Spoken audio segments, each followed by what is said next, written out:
Good morning, good afternoon, good evening, dear colleagues. I'm glad to welcome you to our international conference dedicated to the issues of academic mobility of sciences. I'm Yuri Balega, Vice President of the Russian Academy of Sciences. Today I will act as a moderator of the first part of our meeting.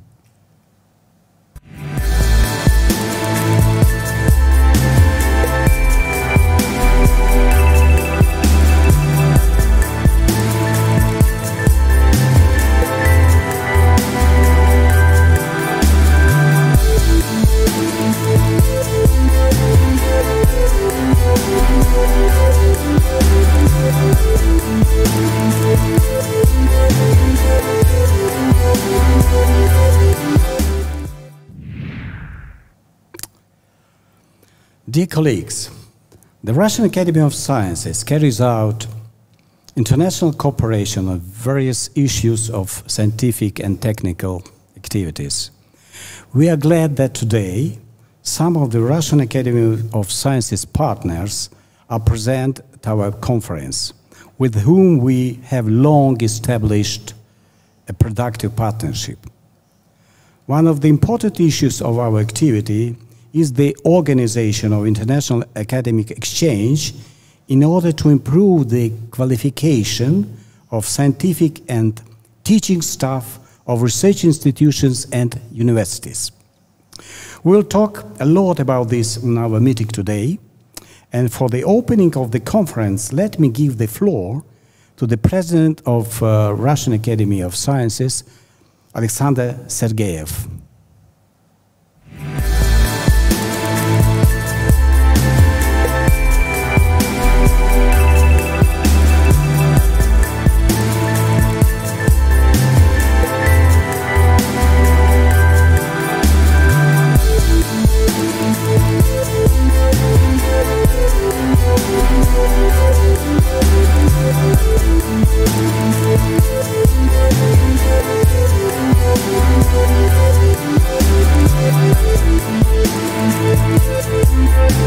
Colleagues, I welcome you to our international conference on academic mobility. Today, the international mobility of scientists as a factor in the formation of a unified scientific space, as well as in the internationalization of science and scientific activity, acts as an important link between the countries of the world. Russian science is interested in organizing joint projects and international scientific conferences, workshops, preparation of joint publications, organization of joint grants and awards aimed at the development of academic mobility. The Russian Academy of Sciences is responsible for the scientific support of the activities of state bodies and organizations, among other things, and it should solve the issue of organizing scientific exchange. We actively participate in the development of mechanism of scientific diplomacy. Currently, a working group has been established under the Presidium of the Russian Academy of Sciences in order to develop a program for international academic mobility of scientific researchers and academic staff. The working group includes representatives from the Ministry of Foreign Affairs of the Russian Federation, the Ministry of Science and Higher Education of the Russian Federation, Federal Agency for the Commonwealth of Independent State Affairs, Россотрудничество, the Diplomatic Academy of the Ministry of Foreign Affairs of the Russian Federation, Moscow State Institute of International Relations, representatives of 18 universities, research institutes, and centers. At today's international conference, together with our long-standing partners from Austria, Belarus, Great Britain, Germany, Kazakhstan, China, Finland, and France, we plan to discuss the development of international cooperation in the field of exchange of scientists, consider the possibilities of developing and co-financing bilateral and multilateral exchange programs, and exchange thoughts and ideas regarding our experience and challenge. I wish all participants successful work and give the floor to the moderator of the conference, Vice President of the Russian Academy of Sciences, academician Yuri Balega. Academic mobility programs in our countries, about the problems faced by the organizers of these programs, the possibilities of bilateral cooperation that we can use in the implementation of international programs, expeditions, field research, and much more in which our researchers are interested. As the President of the Academy of Sciences just said, now we are developing the international program of scientific mobility of scientists and will be grateful to the conference participants for their advice and, in a sense, expertise in the field of exchanges. And one of our partners, the head of the Analytical Center for International Scientific, Technological and Educational Programs, Irina Kuklina, who, by the way, is a member of the group of developers of our academic mobility program, will open our conference today. I would especially like to say that conference viewers can send their questions to the broadcast chat. We will definitely pass them on to our experts. Irina, you have the floor now, please.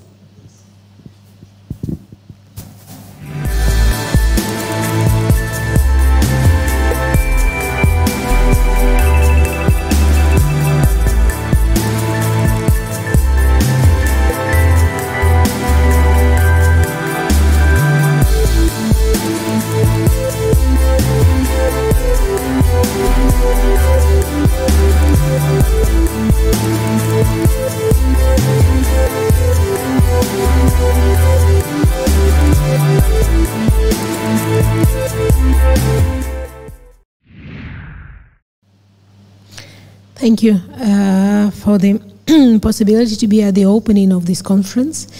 I also am very pleased that the program of international mobility is going on at these fast steps.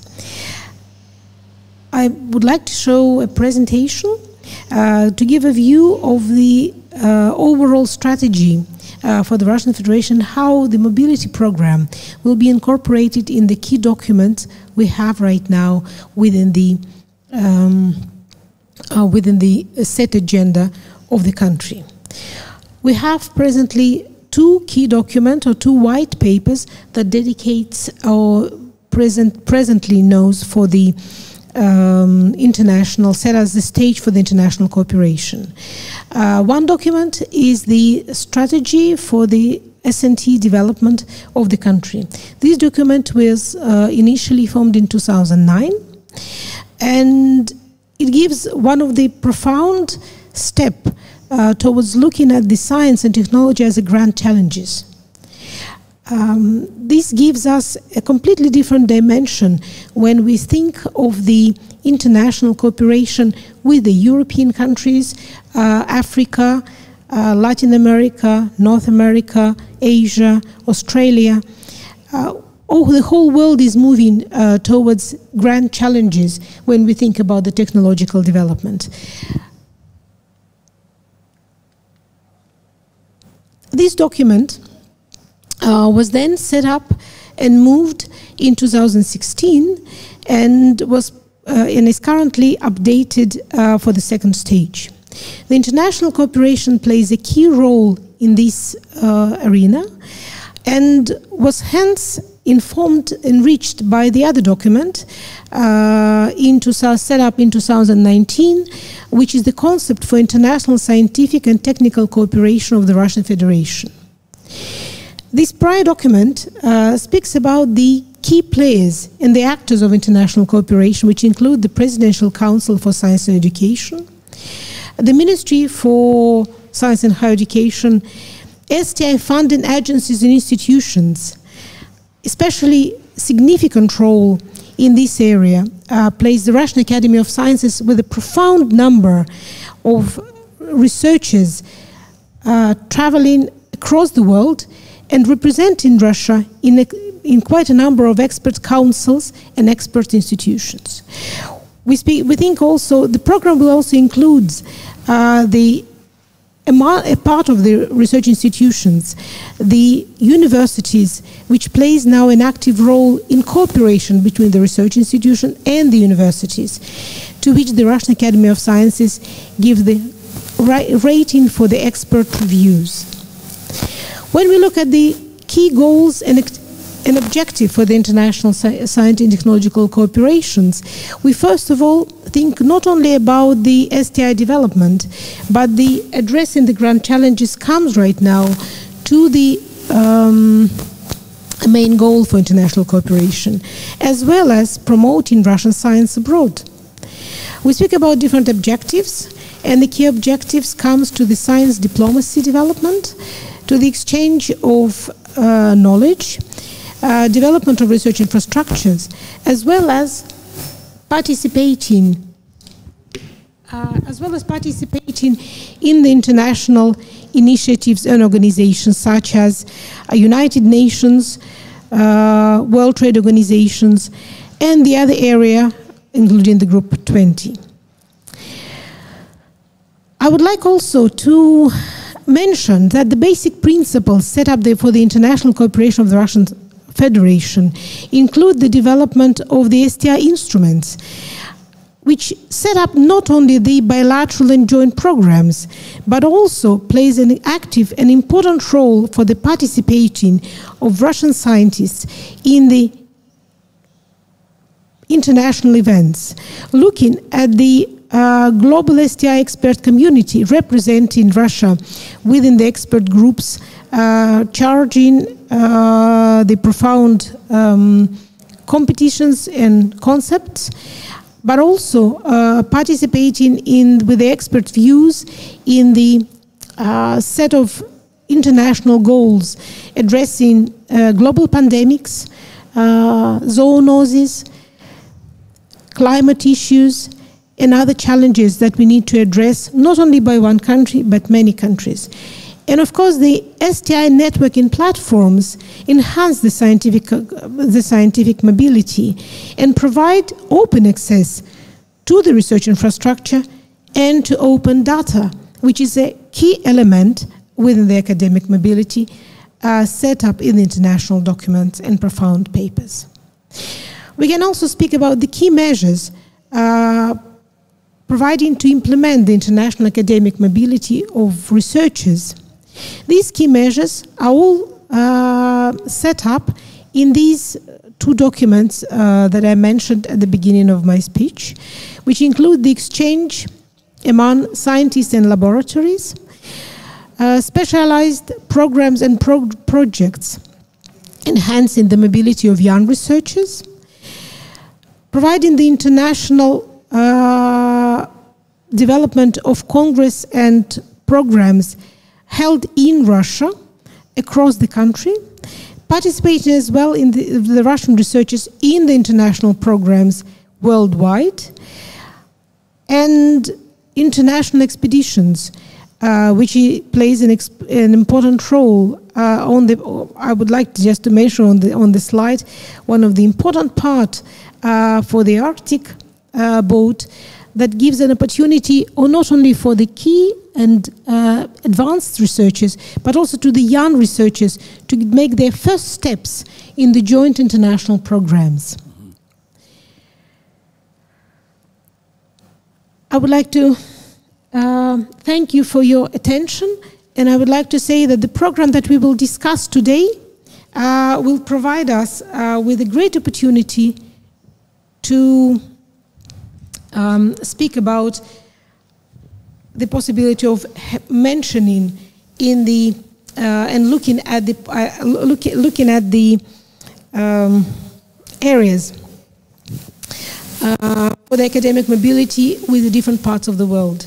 In addition, before giving the floor back, I would like to say just to give the slight view on the key partners that we mentioned in the international consortiums. Presently, We have more than 400 projects. Presently, we have more than 400 projects set up in the international consortium in 2018-2020 within the international programs of the ministries. We have the similar amount of programs going through the foundation, Russian Science Foundation. We have a similar amount of programs going through the participants of the universities. Coming together, we speak about the number of researchers traveling across the world, participating in joint expeditions, participating in joint laboratories. We are speaking within the last year of several thousands of researchers. And this comes more than 10% of the Russian researchers in the country. With this, I would like to say that we have a great need for setting up a specific program that will look at the academic mobility in more details and will give a clear and profound view for the researchers how they can be measured if they would like to travel to different unknown issues, unknown territories, and in the same way how they can participate and provide their advice looking at the new elements of the scientific discoveries. Thank you. Thank you very much, Irina, for your informative review. We will definitely return back to your presentation during the discussion session. In the meantime, I give the floor to France, a representative of one of the leading scientific organizations in Europe, with which the Russian Academy of Sciences has been fruitfully cooperating for many decades. Director for Research, and at the same time Deputy Director of the Department of European Studies and International Cooperation of the National Center for Scientific Research of France, CNRS, Mrs. Chantal Hanmalek.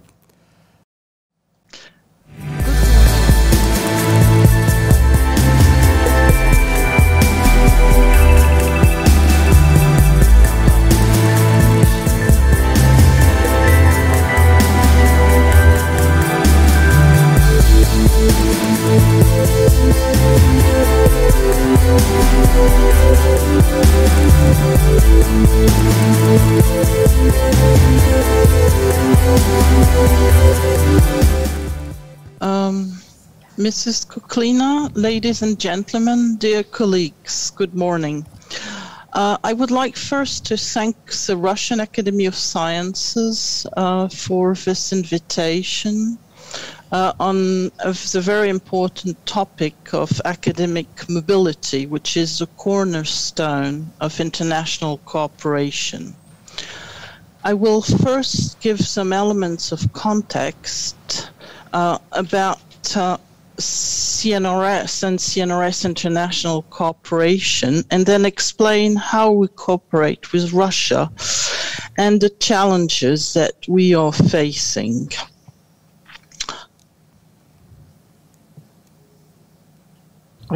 I can't turn my presentation on, which I don't understand. Okay, I'll just go on like this. Internationalization is part of CNRS, ADN.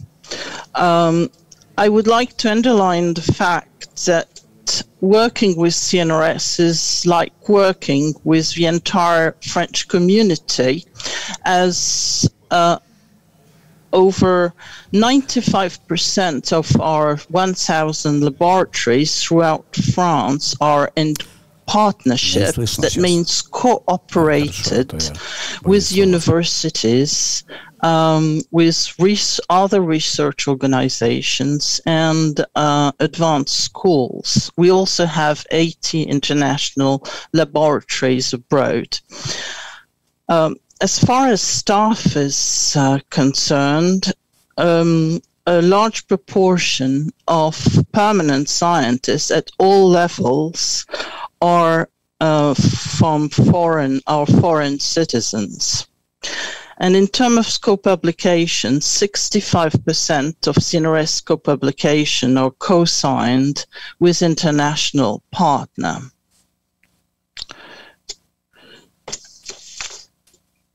The CNRS has developed over the years a range of complementary instruments for international cooperation. We have projects, emerging project, PI to PI. We have other projects, more ambitious ones, labs to labs, that gather different teams.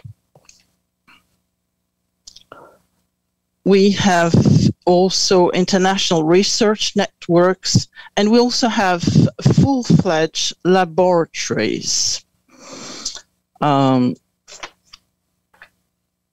Russia is one of our main scientific partners.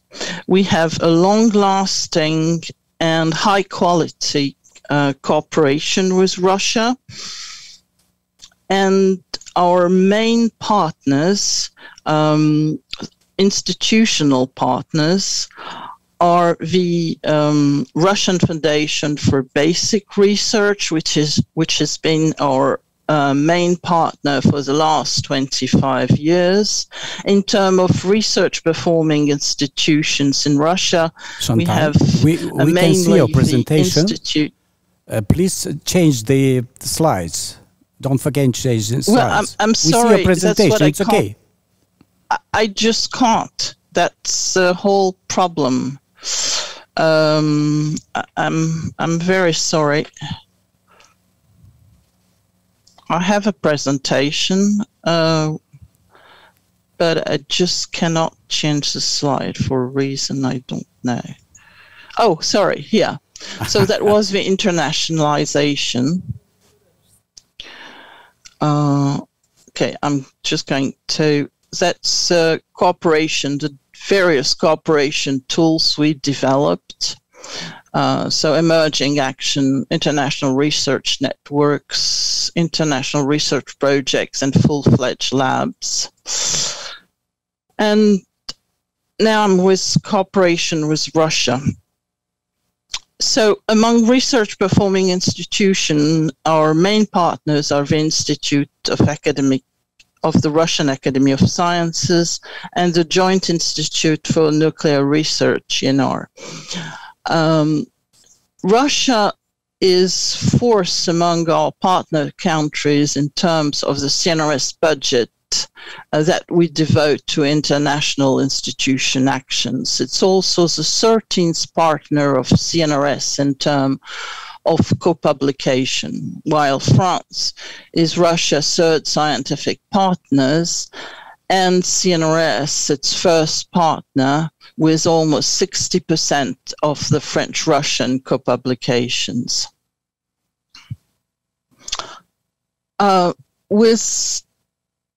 With Russia, so coming back on those institutional cooperation tools, we have some 70 projects, 60 of them that are a first stage initiating research more, co-funded with, co-selected and co-funded with the RFBR.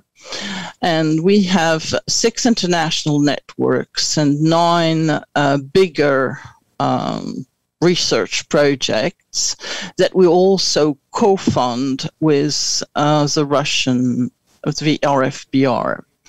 And we have 5 international research labs, they're full research labs, 2 in Moscow, one, the Interdisciplinary Scientific Center Poncelet, which has been active for the last almost 20 years now, first in math, now in theoretical physics and informatics also. And we also have in Moscow a research center in social humanities and social sciences. And we have 3 international research laboratories in Siberia, dealing more with archaeology and interaction between humans, animals, and environment. And I'm happy to announce, maybe for some of you, that we have just created this year the last one in Siberia, which is a laboratory in cooperation with the Institute of Archaeology and Ethnography of the Siberian Academy of Sciences, which works on interaction, human, animals, and environment in Siberia and Central Asia in Novosibirsk. It's located in Novosibirsk, and it's archaeozoology.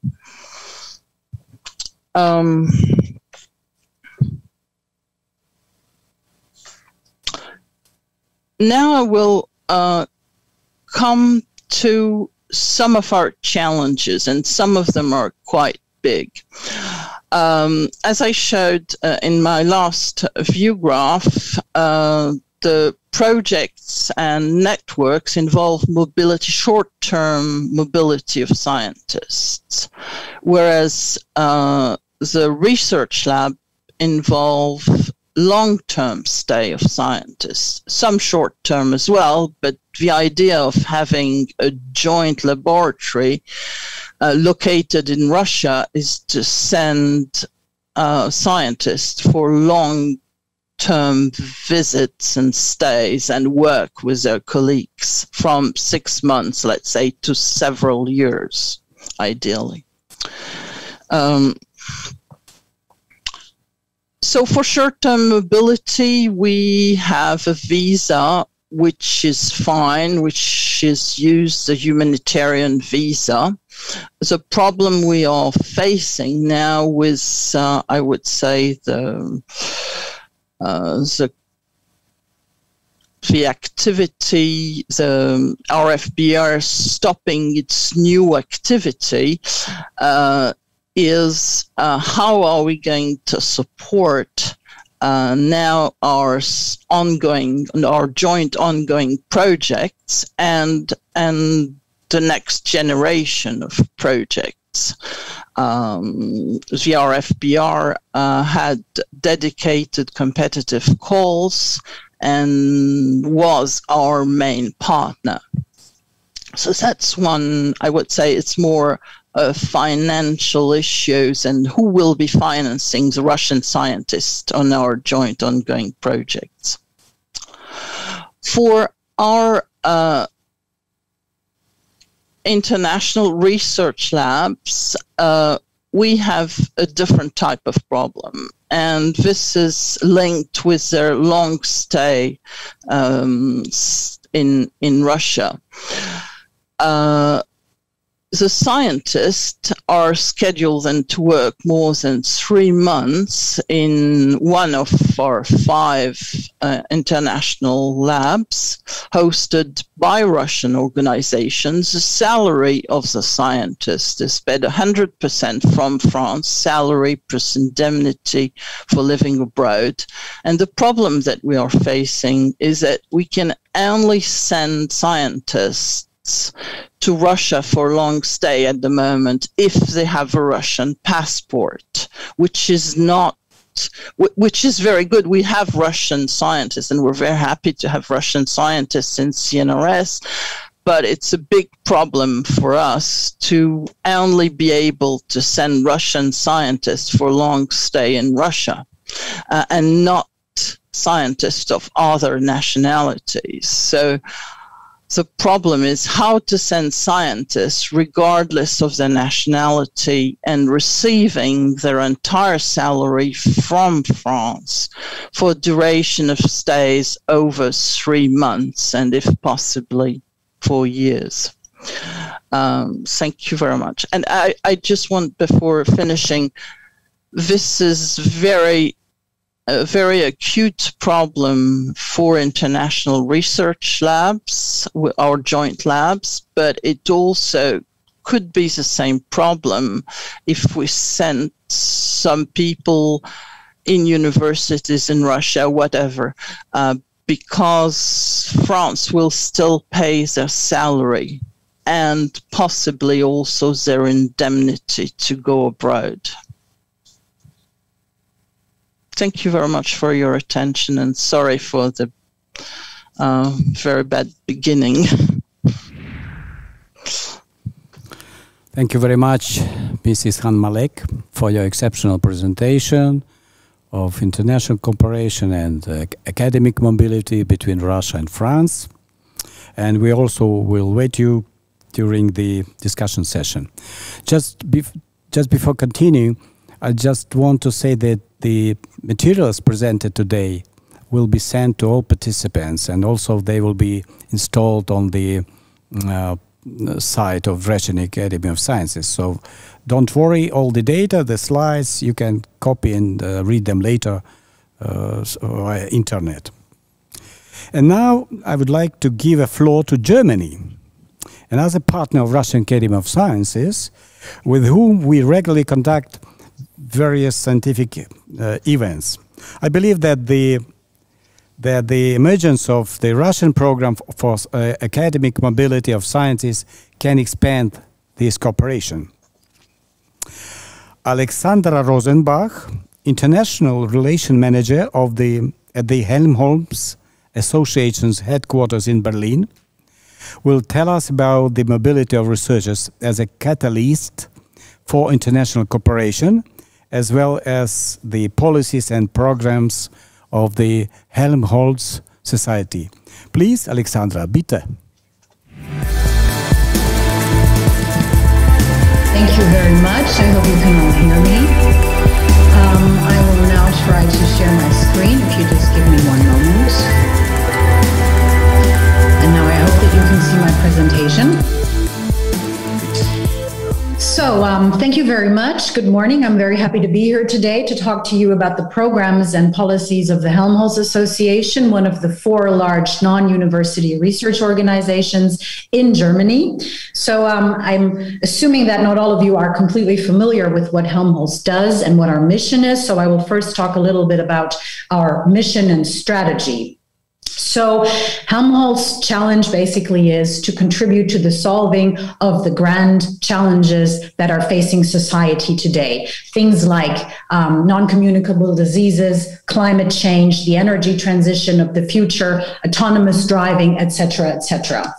The way we do it is by conducting scientific excellence in an interdisciplinary manner with a critical mass and long-term research programs. We have profound expertise in large-scale research infrastructures, for instance, particle accelerators, satellites, wind tunnels, large research vessels, etc. That you could say is one of our unique selling points in the German research landscape. And we like to see ourselves as a prime strategic partner at the local, national, and international level. Another really important mission that we try to emphasize in everything we do is the transfer of knowledge into economy and society. So also in terms of entrepreneurship and spin-offs, this is another thing that we are focusing our energy on more and more. So just to give you a rough idea of what we are dealing with in terms of staff and budget within the Helmholtz Association, you can see on the left-hand side that roughly 38% of our staff is scientists, and about the same percentage, 38%, is infrastructure personnel. This, of course, has to do with the fact that, as I was just mentioning, we operate large-scale research infrastructure. So we need highly specialized staff to take care of the maintenance of this machinery. We have a total of over 42,000 staff located in 18 research centers all over Germany. Besides scientists and infrastructure personnel, we also have a significant number of doctoral students, trainees, and other types of scientific personnel. On the right-hand side, you can see our budget. Out of the 4 non-university research organizations in Germany, the other being Max Planck, Leibniz, and Fraunhofer, we have the largest budget, consisting of almost 5 billion euros. The largest chunk of this comes from funding from the federal government and the federal states that our centers are located in. 29% is third-party funding, and 5% is other types of financing. As you can see on this slide, Helmholtz conducts research in the natural sciences. So we have 6 research fields that our 18 centers work in: energy, earth and environment, health, aeronautics, space and transport, matter, and information. And on this map of Germany, you can see our 18 research centers. They are color-coded according to the research field that they work in. So here you can already see that there's a large chunk of centers working in different research areas. Some of them are multi-thematic, some of them are monothematic. For instance, if you look at the AVI, the Alfred Wegener Institute for Polar and Marine Research, they basically only work in the research field of earth and environment. But then we also have very large centers that have a multi-thematic approach, that are highly interdisciplinary, and you surely have heard of a lot of these names before: the Research Center Jülich, the Karlsruhe Institute of Technology, or the German Aerospace Center, to just give a few examples of the illustrious members of the Helmholtz Association. They are all legally independent, which also means that they can enter into international cooperation independently. So they do not have to ask the permission of the head office. They can sign their own cooperation agreements, etc. Now, I would like to take a closer look at our internationalization strategy, which, by the way, you can also download in English on our website. Our current strategy runs from 2017 to 2022, so it is still valid at this point. There are 4 core goals formulated in the strategy. For the sake of time, I will not go into them in detail now, but just to give you a rough idea of what we are talking about when it comes to internationalization in Helmholtz, we literally have hundreds of bilateral partnerships worldwide. As I was just mentioning, our centers have their own partnership agreements, but in addition to that, there's also a number of Helmholtz-wide agreements, memoranda of understanding, etc., that are valid for a whole research field or for a number of centers that collaborate around a topic with a partner abroad. We have 4 foreign offices in Brussels, Moscow, Beijing, and Tel Aviv. So I would also like to say hello, of course, to my dear colleagues in Moscow who support us in every way when it comes to collaboration with Russia. We have 7,000 international scientists working at our centers with a contract, but in addition to that, we also have a significant number of guest scientists coming every year, roughly on average 3,500, although of course it goes without saying that last year, 2020, when we were all struck down by the coronavirus pandemic, the number was significantly lower, but that is of course valid for all scientific organizations worldwide, as travel was severely limited.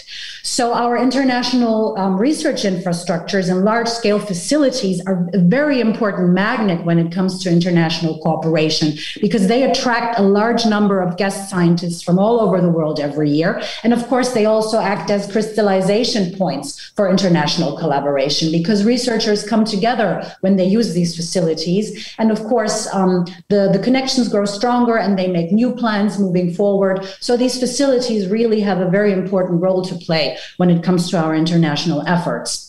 And here in the bullet, you can see just a number of our large-scale infrastructures listed. For instance, the polar research vessel Polarstern of the Alfred Wegener Institute that just returned in October from a unique, one-of-a-kind mission to the Arctic called Mosaic, which you have surely heard of. Russia was also a very important partner in this mission. And of course, there are other as well, like the Neumeier Station in the Antarctic, or accelerators and laser facilities such as XFEL in Hamburg, or FAIR that is being built in Darmstadt. We also have a funding tool within the Helmholtz Association, the so-called Initiative and Networking Fund. And through that fund, we also try to facilitate international collaboration. The fund is being reevaluated and is restructured every 4 years. So we have just entered into a new funding period with new focal points just now. But in the last period of the fund, we also had a tool called Helmholtz International Labs, which was geared towards fostering collaboration by using research infrastructures together with a highly fitting international partner. If you have a look at our internationalization strategy, you will also see that we have a number of focus countries and in some cases also individual country strategies, for instance, for China, which is of course a very important partner for all of us. But of course, we also intensively deal with Russia, which has been a very important partner country for us for many decades. And as you may know, and maybe some of my colleagues from Germany will also talk about that in later presentations, there is also a German-Russian roadmap for scientific collaboration, which was signed in 2019.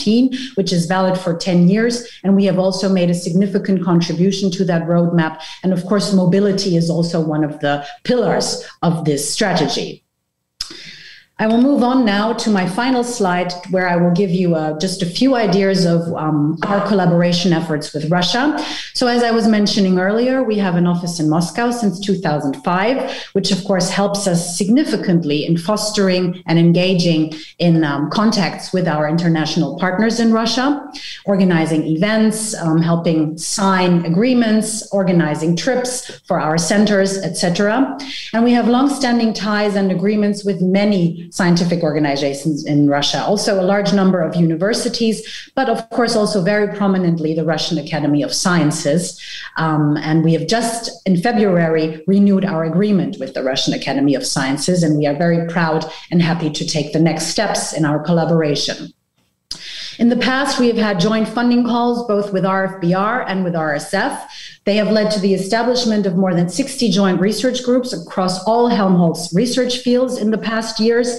And of course, within those programs, mobility is also a very important pillar. It's mandatory, actually, to send people back and forth, especially the young people, because we really believe that the early career researchers are those responsible for being ambassadors for international collaboration in the future. Because, of course, we can only bridge the gaps between our countries, contribute to science diplomacy, and solve all those grand societal challenges that we are facing in both of our countries if we collaborate. So bringing the young people together in order for them to build relationships is a significant part of these programs. We have about 300 guest scientists on average coming from Russia to the Helmholtz centers every year. This actually makes Russia one of the top 3 sending countries, and this is a very stable number, and we would be happy, of course, to increase that number now that mobility will be possible again after we have finally tackled the pandemic, hopefully. And also other tools, for instance, summer schools are very important when it comes to stimulating mobility and contacts between researchers. So, for instance, we've had a highly successful summer school in Dubna already running since 2004.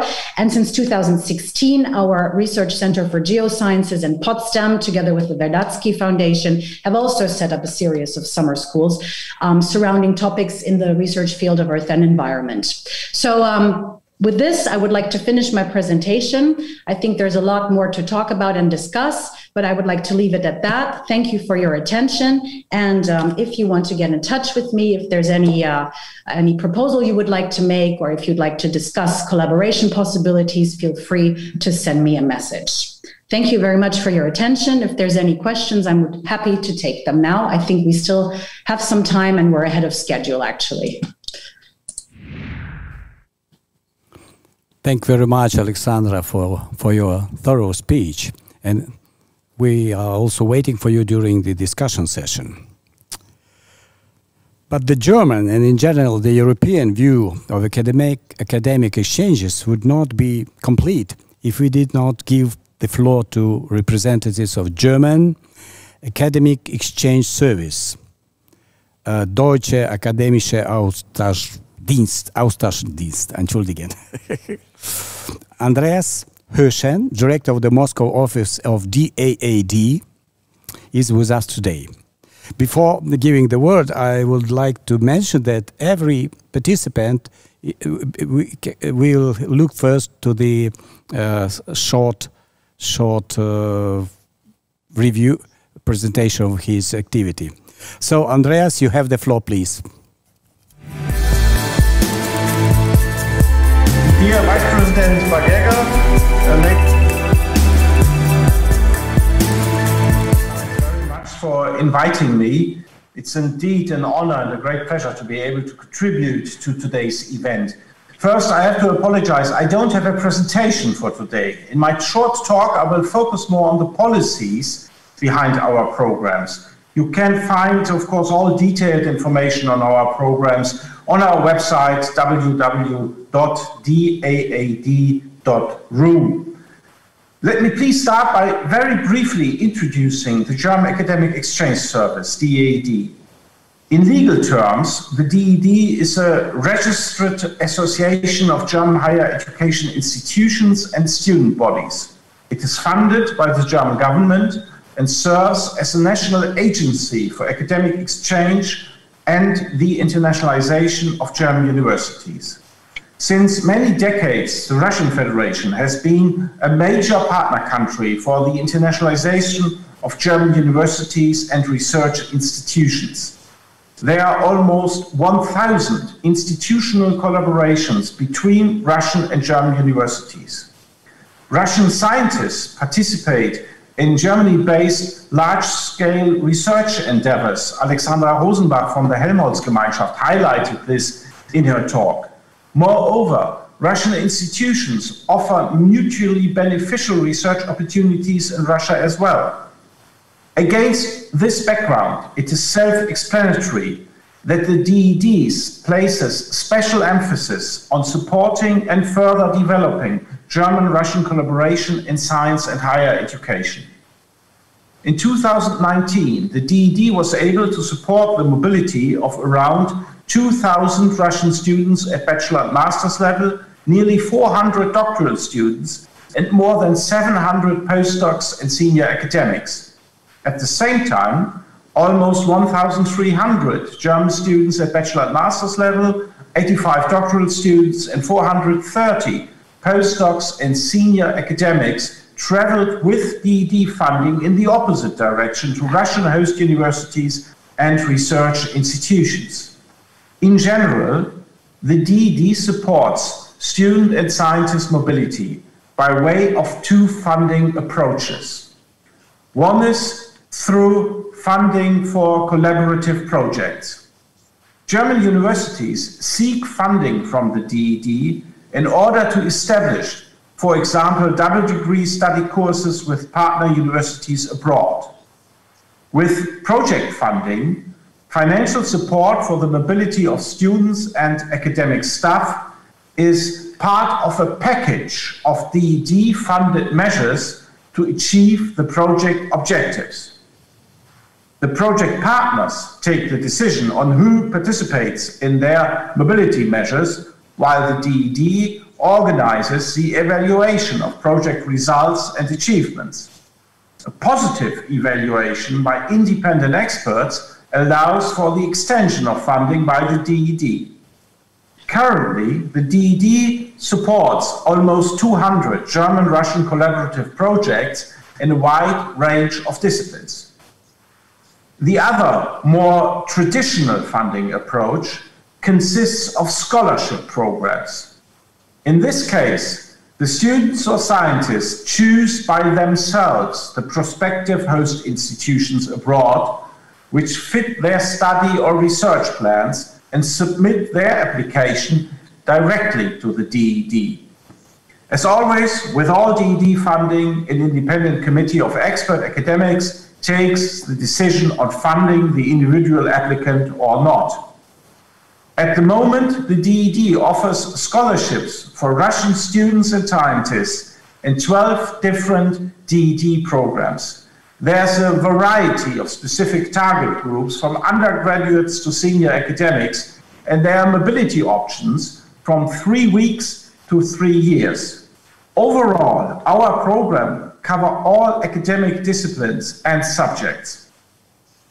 Particularly, I would like to mention the scholarship programs that the DAAD funds and facilitates jointly with Russian partner institutions. With the Ministry of Higher Education and Research of the Russian Federation, the DAAD offers research grants through the program Lomonosov for natural science, mathematics, and engineering, and through the program Kant for social science and humanities. The programs are available to doctoral students, postdocs, and early career scientists enrolled or working at universities under the guidance of the Russian Ministry for Higher Education and Research. The competitive scholarships enable the grantees to conduct research at all German institutions of their choice. In addition, the DED, with the autonomous St. Petersburg State University, offers research grants for the same academic target group through the Mendeleev program. Through the Melnikov program, the DED, with the Association of Transport Universities and co-funded by the company Siemens Russia, offers grants for logistic-related research. A regional approach applies to the scholarship program Lobachevsky, which the DED and the Ministry of Education of the Republic Tatarstan jointly run. It supports graduates of universities in Tatarstan to gain a postgraduate degree at a German university. Joint programs pool financial resources. Furthermore, and maybe even more importantly, they help sharpen the focus on most relevant target groups which the DED and our Russian partners wish to address in the shared interest of reciprocal internationalization. There's a lot of evidence to support the expectation that grantees of joint programs do not only further their own academic career, but also play an important role in building and strengthening institutional German-Russian academic collaborations. Our two funding approaches with scholarship programs and integrated project funding help us to strike a balance between supporting institutional strategies and encouraging the curiosity of the individual scientist. Both are, from our point of view, indispensable drivers for scientific innovation. At the end, I would like to address the current situation of German-Russian academic mobility in the wake of the pandemic. About 1 year ago, against the backdrop of sudden travel restrictions, some joint programs had to be suspended, and the DAAD, with its scholarship programs, started to offer digital alternatives to physical mobility. This helped bridge the uncertainties of this unexpected period and kept the dynamics of German-Russian cooperation alive. Moreover, it has provided us with worthwhile best practice, and we will consider whether a more diversified mix of collaborative formats, including digital exchanges, could make our future post-pandemic cooperation even more effective. However, most importantly for us now, the good news is that thanks to a lot of efforts on both sides, physical academic exchange in both directions and in all our programs has resumed.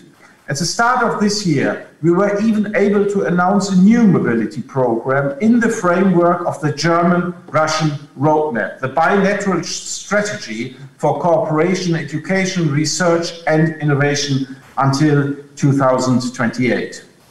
The Young Talents program is designed for young researchers from Russia who wish to spend up to 9 months at large-scale research facilities and other designated research institutes in Germany. After the first selection round of the new program, we already have equipped 20 young Russian talents with research grants, and we will continue with the second cohort in the course of this year. With a view to the current information we are very confident the German-Russian academic mobility will soon recover to full strength, and I would like to close on this optimistic note. Thank you for your attention.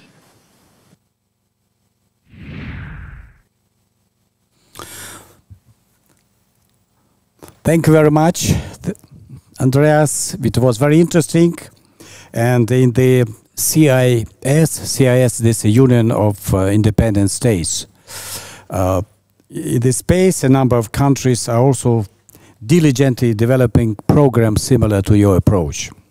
Now we have a small change in our schedule because Kazakhstan is not online, so I will give the word to the representative of China. We have a very wide cooperation between the Russian Academy of Science and the Chinese Academy of Science. This is long-lasting cooperation, and we have huge number of research projects made together. I'm talking about the Chinese Academy of Science and give the floor to Mr. Zhang Nining, Deputy Head of the International Cooperation Department, who today will give us a short introduction to the International Fellowship Initiative, PIFI, P-I-F-I, of the President of Chinese Academy of Sciences, and the experience of implementing this initiative. I would like to note that later, if Kazakhstan will be online, we'll continue with our Kazakhstan colleagues, okay? So now, please, Mr. Nining, you have the floor, please. Thank you, Chair.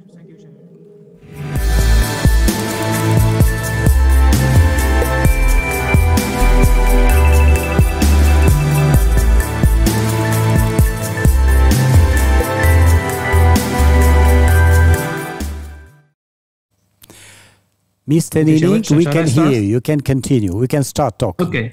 Okay. Thank you. It's my pleasure to participate in today's meeting and to share with you some information and experiences about the PIFI of Chinese Academy of Sciences.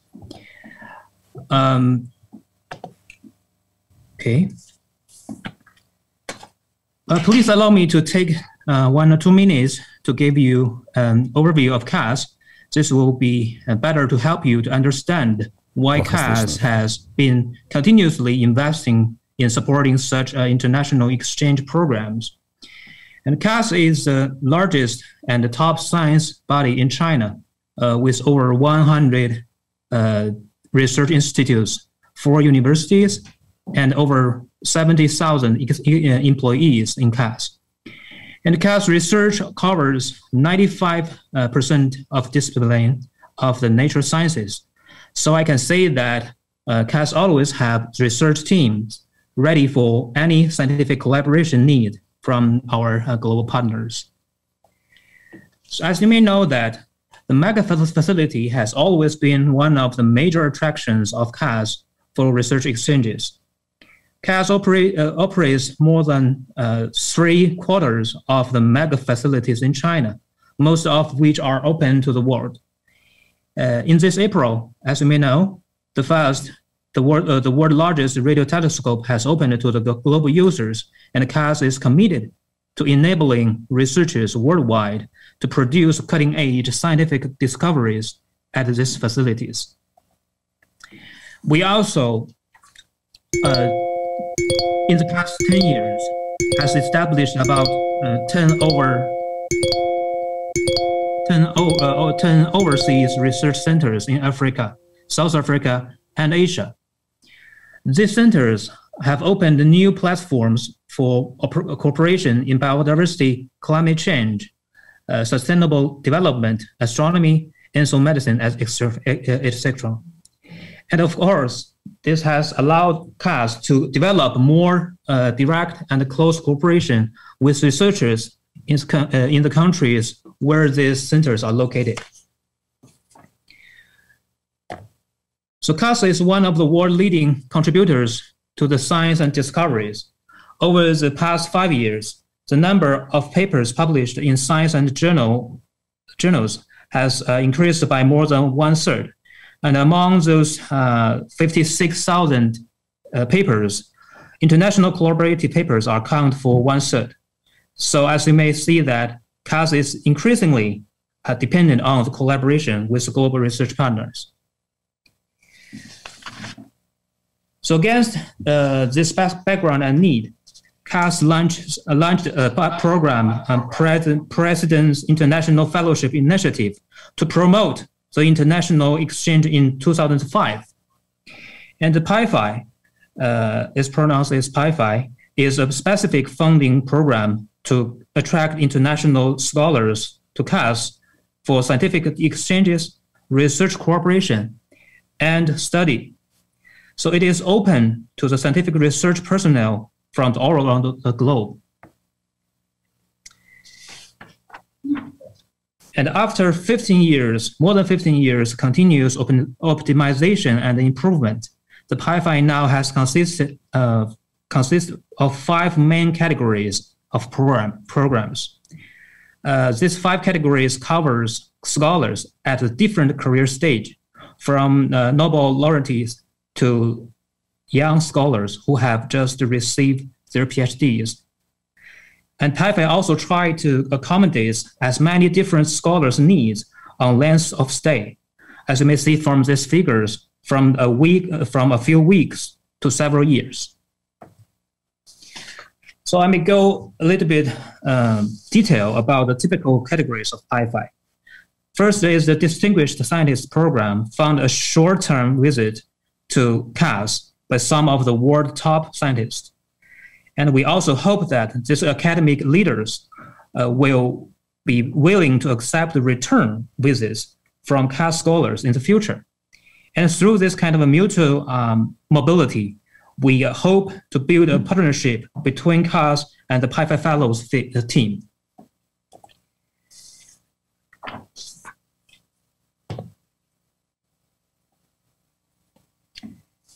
And for another category, because it is a visiting scientist program, support outstanding international scholars to come to CAS for a few months of research collaboration.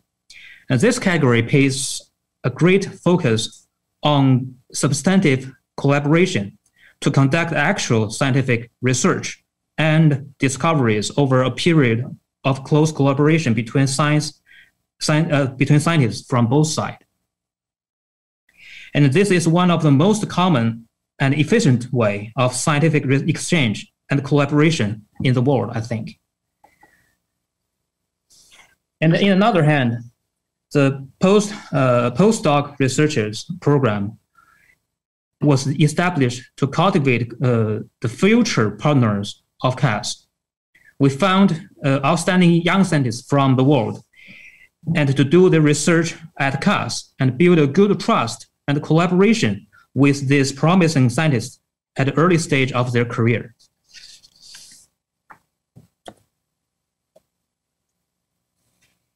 And by doing so, the PIFI applications have been rapidly increased over the past 5 years.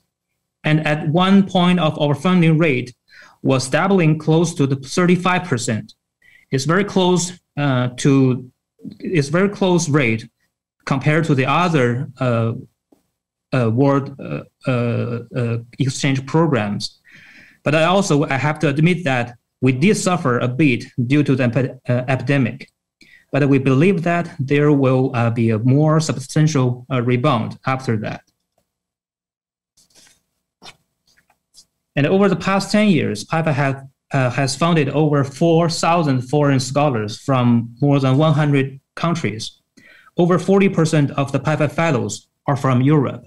So I would like to say that Europe is one of our most trustable and valuable partners in this case.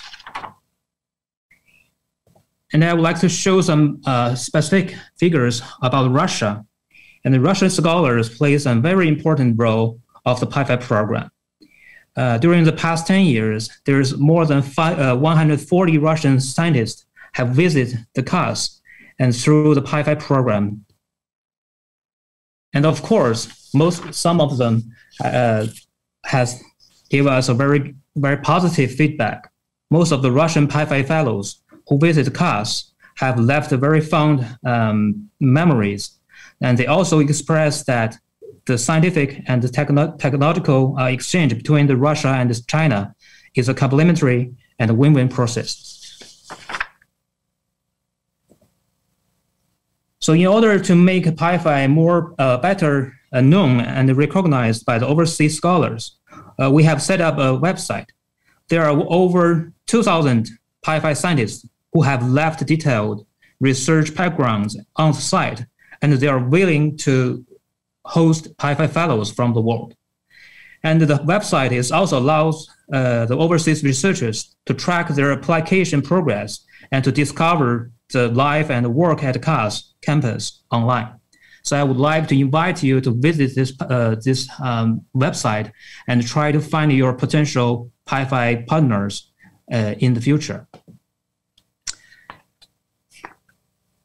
And of course, as the Pi-Fi continues, more and more Pi-Fi fellows are making great memories during their visits to CAS. We are also delighted that most of them are willing to share these feelings and experience with us. So we just put together a collection of their stories and feelings. For those who are interested in the Pi-Fi, they can download it from the website that I mentioned before, and then they can get to know the CAS and the Pi-Fi much better through the way, not only from me, from the CAS, but also from the eyes of the Pi-Fi fellows. And talking about the futures, we are considering a deep reform of Pi-Fi and planning to launch a new Pi-Fi program in 2022. The new Pi-Fi will focus more on the mobilities of scientific talent at all levels, and devote more resources to short-term exchanges and visiting research efforts. We believe this will more effectively enhance the global dissemination of the new scientific ideas and discoveries, and create more opportunities for collaboration and partnerships. So over the next 5 years, the Pi-Fi program will support more than 4,000 scholars to visit and collaborate with the CAS, And our vision is to making the Pi-Fi one of the leading exchange programs to promote global research mobility in the future. So there are still many details of this new program that need to be finalized and adjusted. So we will extend invitations to the scholar worldwide, including Russia, of course, as soon as the Pi-Fi are refined. So if you are interested in Pi-Fi or CAS, I welcome you to follow the CAS and Pi-Fi on the LinkedIn to get a latest update. And I'm happy to stay connected with everybody via email or LinkedIn. So personally, I'm pleased to see that the Russian Academy of Sciences is considering to launch a national international exchange program, which is a very unique opportunities for the CAS or scholars course, and also very unique opportunities for the scholars around the world. So in the future, we may be able to further explore the possibility of using the CAS Pi-Fi and the Russian Academy of Sciences, this kind of exchange program, to jointly fund some exchanges between the scholars from both sides, both of the countries. So thank you. That is my presentation today. Thank you. Thank you very much, Mr. Nining. We still have problems with connection in the eastern direction, so Kazakhstan is still not online. So therefore, we shall probably move to the west. And I would like to continue our conference. I would like to present the floor to our Belarusian colleague. It should be noted that every time when we talk about the Russia-Belarus cooperation, we mean that this is work within the framework of the Russia-Belarus Union State. We have a lot in common. And of course, the intensity of exchange programs between Russia and Belarus should be very high. Dmitry Mazarchuk is a vice rector for scientific and methodological work of the Research Training Institute of the National Academy of Sciences of Belarus. He will tell us about his vision of the issues of the current state and prospects of international mobility. So please, Dmitry Mazarchuk, but before we will watch a short presentation of Dmitry Mazarchuk, please.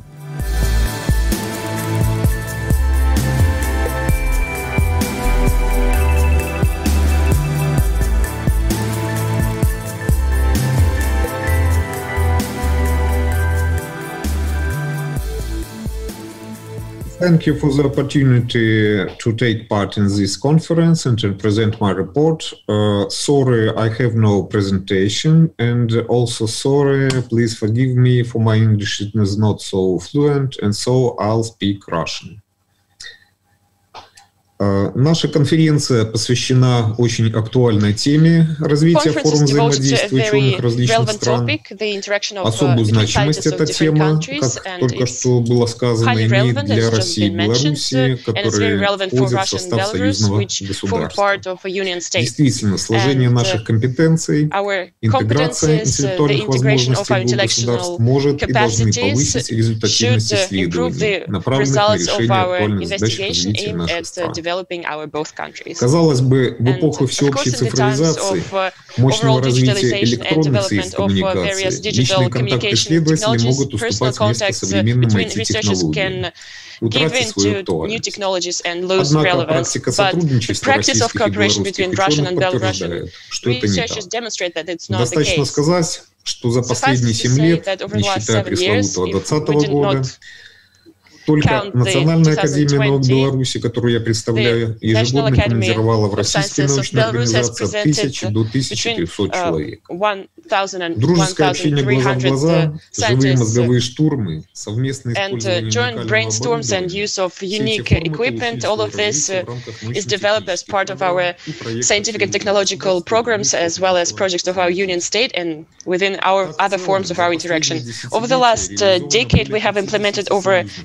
joint programs, including National Academy of Sciences of Belarus was the booker of a large part of them, and our National Academy of Sciences is implementing 4 joint projects: DNA identification, FEEDS, SG, Integration SG, and joint action programs as part of the Union State activity for protection of the population and recovery after the Chernobyl incident. And at the time, we are working on 14 Union State programs, and in 2021, due to high level of finalization and high level of financing, we are working on such programs as additivity, F-component, and union biomembrane. And we also develop our cooperation with the Academy of Sciences. And once the coordination fell with our Academy of Sciences, we initiated new scientific councils, including in nanotechnology, space research, virusology, biotechnologies, and biodiversity, as well as maintaining the national natural heritage, as well as issues of academic work. Over 20 years, we have been successfully working within the Interagency Academic Council, and this year, in April, it has been renamed into Inter-Academic Council for the Development of the Union State. And at the moment, our Academy of Sciences has prepared and sent to the Russian Academy of Sciences a draft roadmap for cooperation within this council, which provides for such spheres of work as information support for the interaction between academic organizations, including information exchange on the leading scientists, on the priority cooperation spheres, as well as their publications. It also provides draft concepts for projects in scientific and technological spheres which are of mutual interest. This also includes an exchange of plans for participation in exhibitions, scientific exhibitions and other events. And last but not least, we have the Commission for Base Research and Actualization of the list of priority scientific, technological and innovative programs and projects of the Union State for further development, approval and implementation and other spheres of work. Traditionally, we have good ties in base research, fundamental research, which has been sponsored by corresponding foundation. For example, in 2020, in the competition from RFBR, we have finalized 54 projects which were with the participation of RAS and Academy of Sciences in Belarus. And at the moment, we're working on 45 projects between our two academies of sciences. And financing this work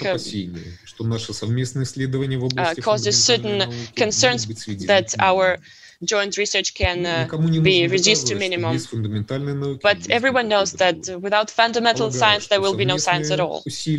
And we believe that joint efforts along all lines of cooperation in science should be developed, strengthened, and maybe supported with special mechanisms for support of base research, fundamental research, with the participation of our academies of sciences.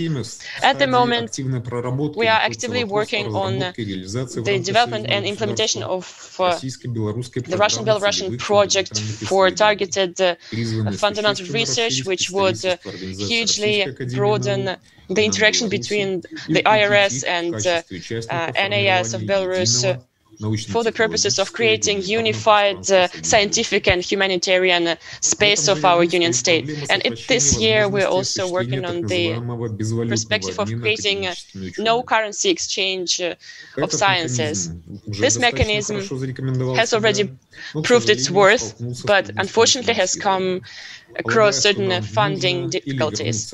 So we should either go back to the old and good, well-established practices, or look for new means of providing for personal mobility. Another important form of our cooperation is exchange of young scientists, and Belarus regularly conducts schools and conferences on a wide choice of topics, and we also organize students' internships, and we are open to inviting everyone interested in these events to take part in them. Last year, as a result of the Young Scientists Competition 2019 by RFBR, Belarusian Russian Academy of Sciences has implemented a number of projects, and our Academy of Sciences created the Council of Young Scientists, which is working successfully.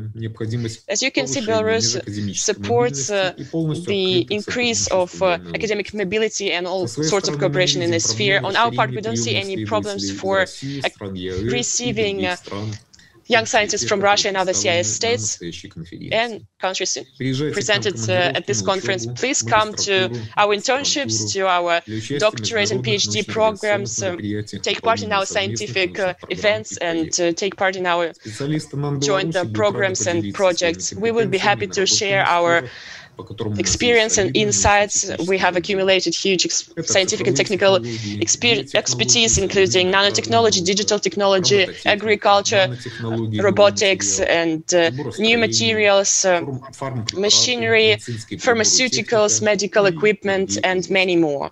I am sure that scientific cooperation will be yet another driver for our neo-industrial economy of the Union State. I thank you for your attention. Thank you very much, Dmitry Mazarchuk. So, but in the meanwhile, another partner from the Union of Independent States appeared online. This is Kazakhstan.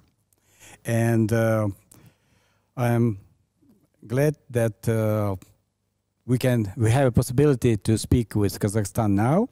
This country has been implementing the Bolshak program for several years. This is international scholarship, educational scholarship of the first president of Kazakhstan, Nursultan Nazarbayev. The name Bolshak means literally can be translated as future. At our conference today, there is an advisor of the president of the Center for International Program of Kazakhstan, Gulzhanat Gafu, who will present us the report Bolshak 2021 New Opportunities. Before talking, a short profile of Gulzhanat Gafu, please.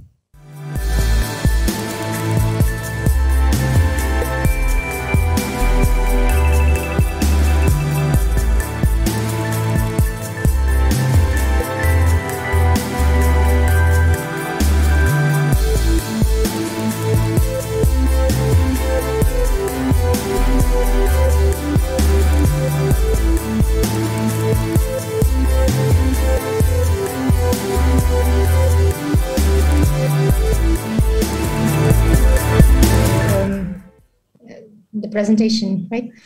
I'm Guljanat Gafu. I'm the advisor to the president of the Center for International Programs, which is the sole administrator of this Bolshak program, which started really like 28 years ago in 1993.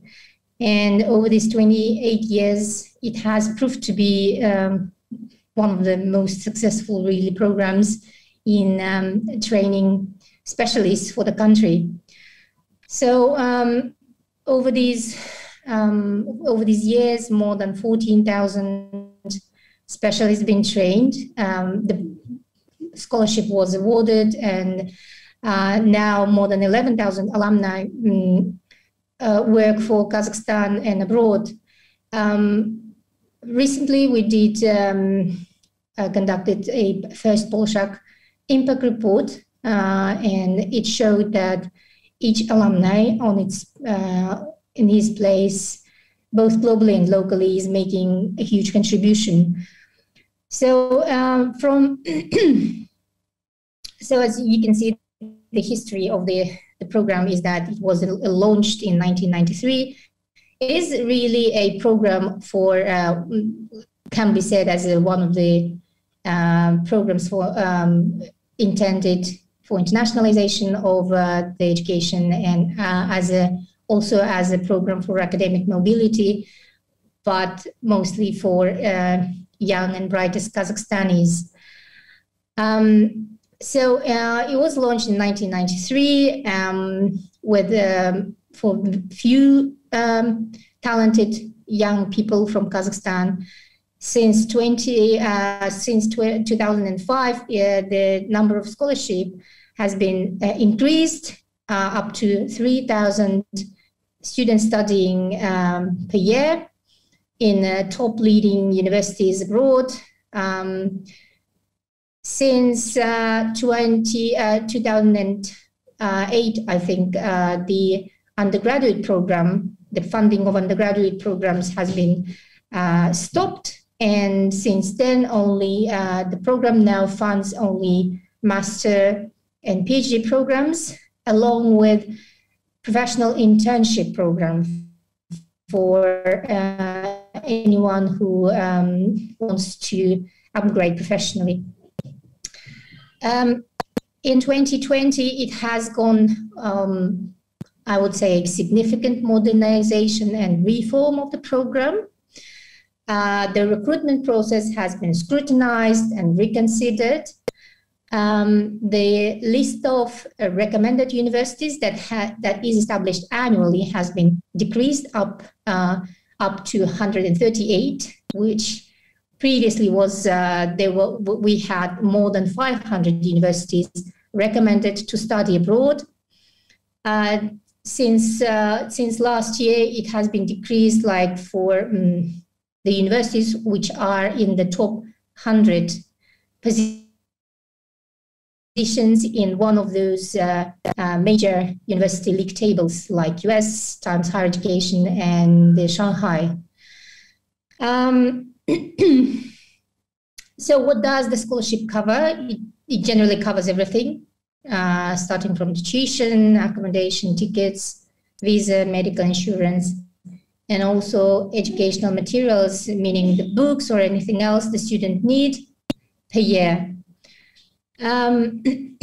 So we try to and promote really the equal opportunities for all. So that's for anyone in Kazakhstan who is eligible, who have at this stage from 2020, the applicants really need to have an unconditional offer from the top leading universities, and they can then apply for the funding for Bolshak. The admission procedure, it's a 3-stage procedure. In the first instance, the applicants need to go through a complex testing of the aptitude. Once this is a verbal and the numerical testing, once they have gone through that, if they have passed, they will have to have an interview with an independent expert committee.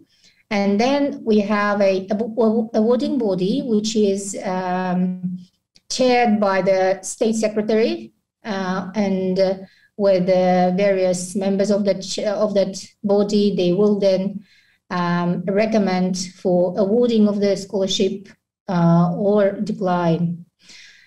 Each year we have 550 scholarship available for master, PhD, and internship.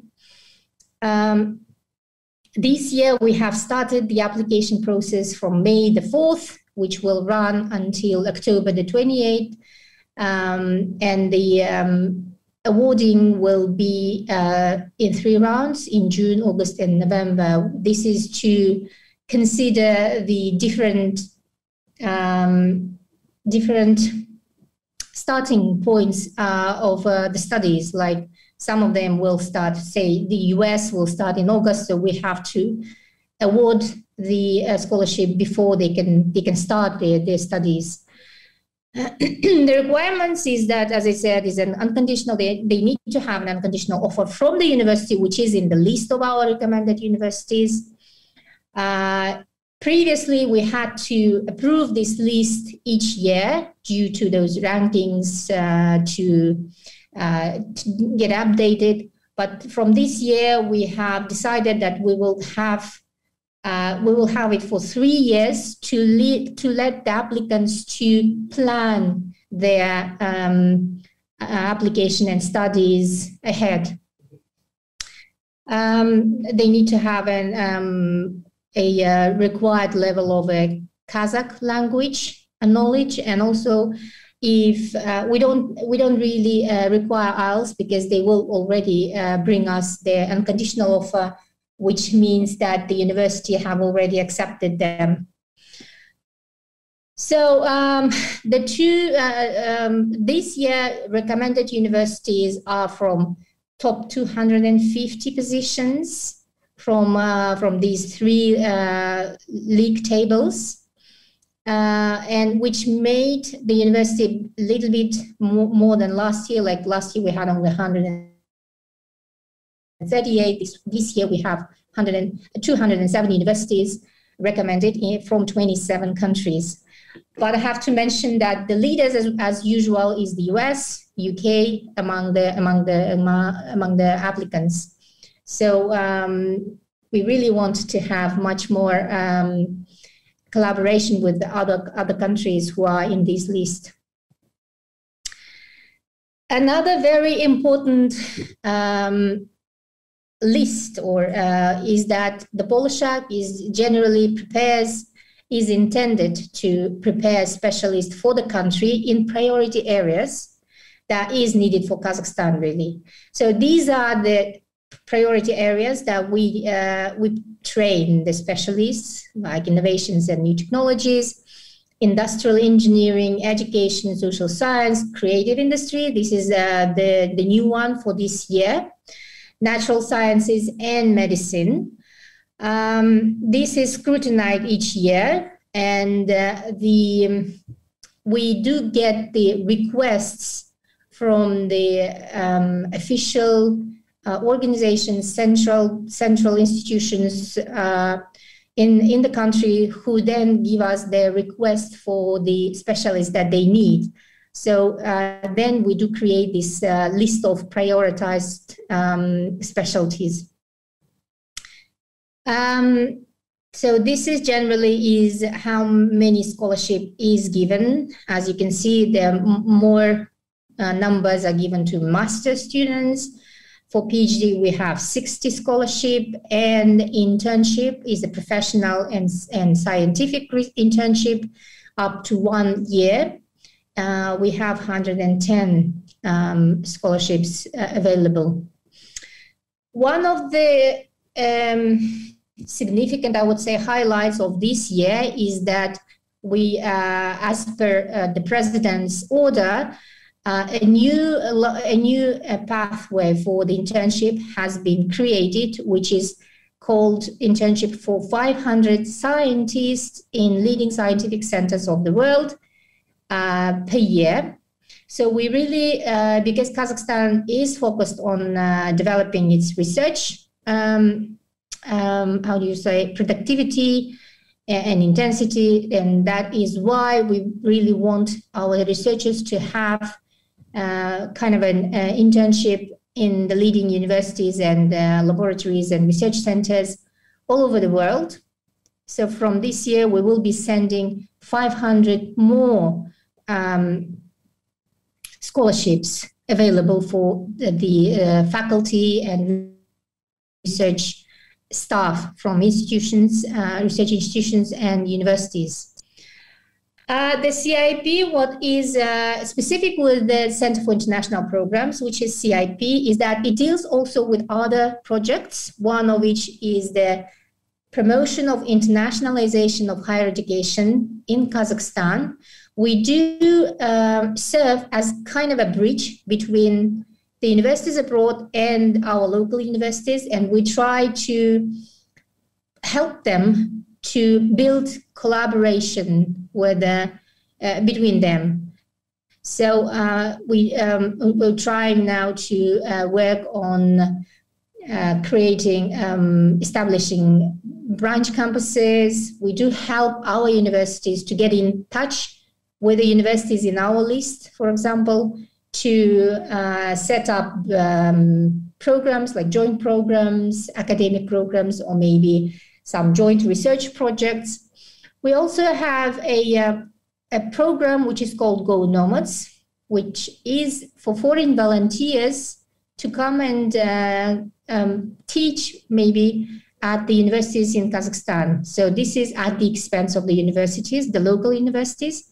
So that can be, for example, students, like senior students who want to have some kind of volunteering experience, so they can get in touch with us, and we do help them to come to Kazakhstan, to the universities here, and have maybe from 3 months up to 1 year a volunteering experience of teaching, maybe assistantship in the universities.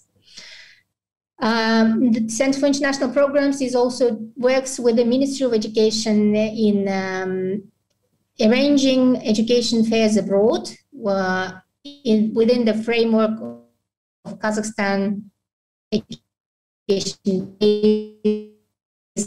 abroad, really. This is a study.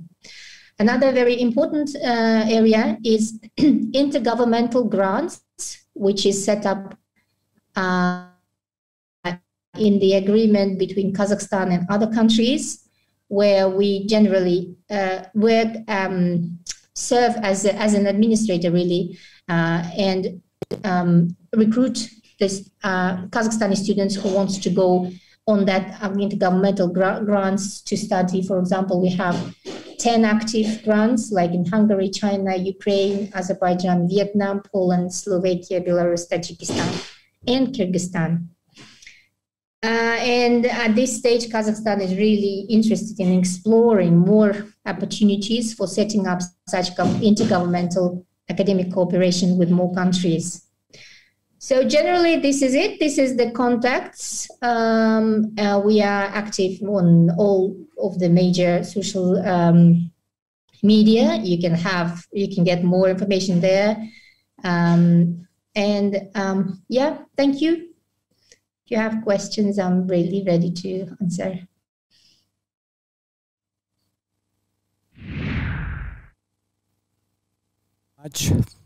Guljanaz, thank you very much. Again, it was a very informative talk. I would like to know that the second part of the meeting will be moderated by Irina Kuklina, and I will join you later during the discussion session. And Irina, it's now your turn to organize everything, to integrate the speakers, please. Thank you. It's my pleasure to move further for our discussion. To give the floor to our neighbor country, without whom the palette of various options for the academic mobility will be incomplete. I'm speaking about Finland, and today we have Sari Eriksson, with us Counselor for Higher Education and Science at the Embassy of Finland in Moscow. Sari, before giving you the floor, let me show the profile and brief information about you on the slide.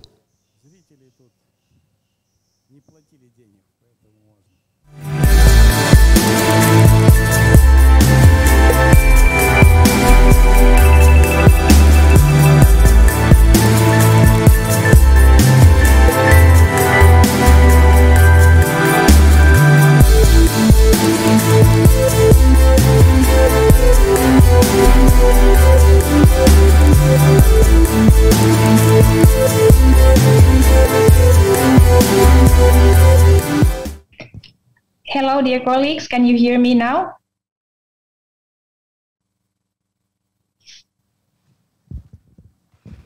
I'm just trying to turn on my presentation. I hope you can see well, and I hope you can hear me well as well. Thank you, Irina, and thank you, colleagues, for very inspiring speeches before. It's my pleasure to be here today and give a short presentation from the Finnish side as well. So my name is Sari Eriksson. I'm a Counselor of Education and Higher Education and Science here at the Finnish Embassy. I'm presenting the Embassy of Finland, but I work for the Ministry of Education in Finland. It was 3 years ago the Ministry of Education in Finland decided to start a new initiative to promote the internationalization of science. And since 3 years ago, we have had this kind of external experts working around the world to promote, increase, and support the internationalization of the Finnish science. I can say that Finland has a clear goals for internationalization of science, and mobility and the research exchange is obviously a crucial part of that. Science is international, and international publishing and collaboration has been an integral part of the practices of most disciplines. In the last decades, however, concerns have arisen that the research community operating in Finland was not enough international, and that was identified as a weakness of the Finnish sciences. Since then, there has been changes, structural changes, to internationalize the science community more. And as the result of this, we can say that now the share of international researchers has almost doubled in few years, and to about 20% at the moment.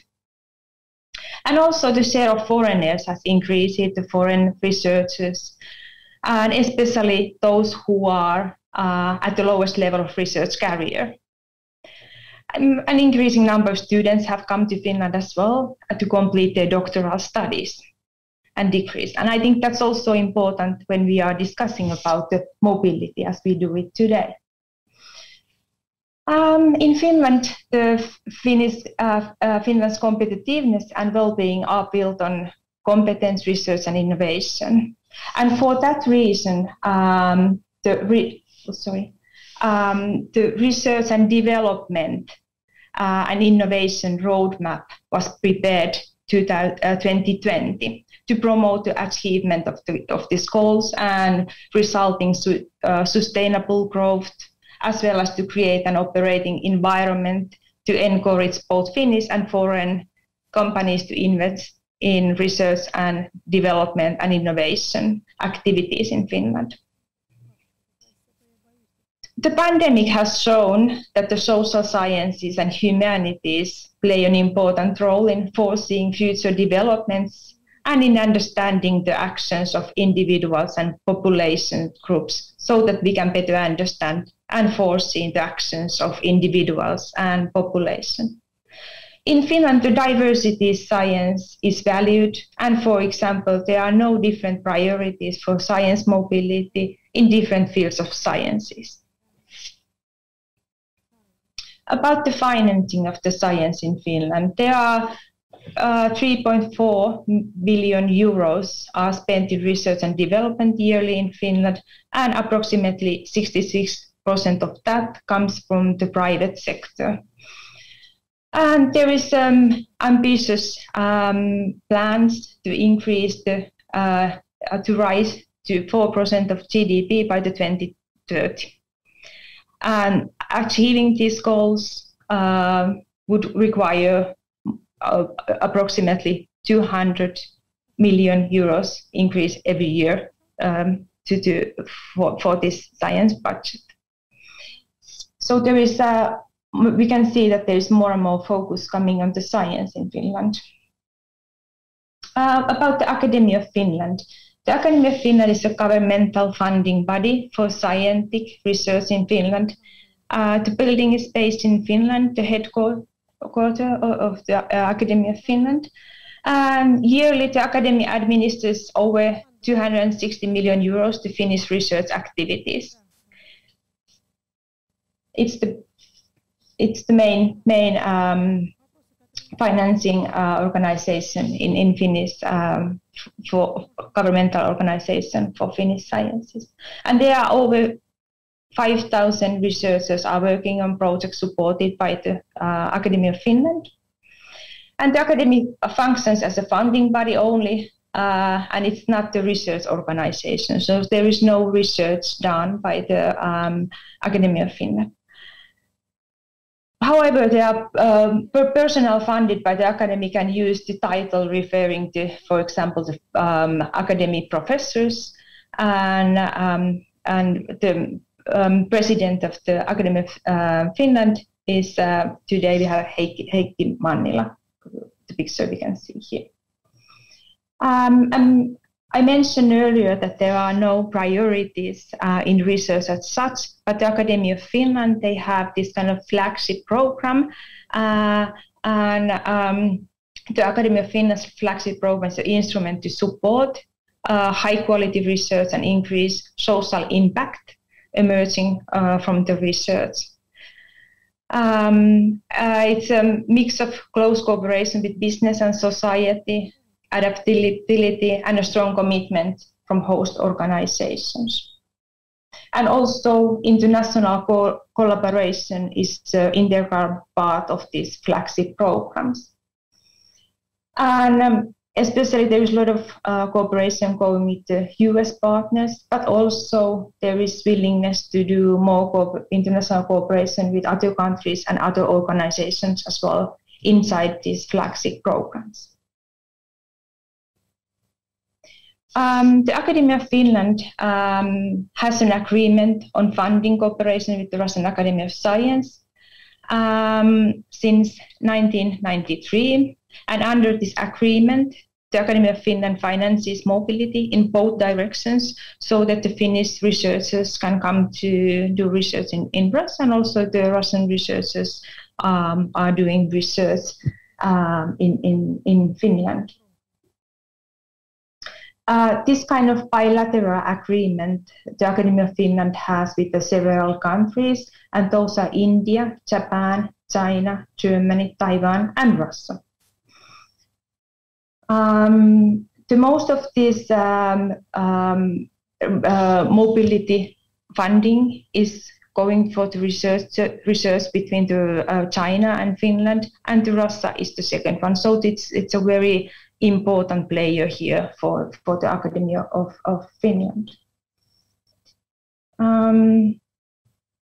But at the same time, there is debate going on how this kind of bilateral mobility, what is the future for that? Should there be more multilateral mobility?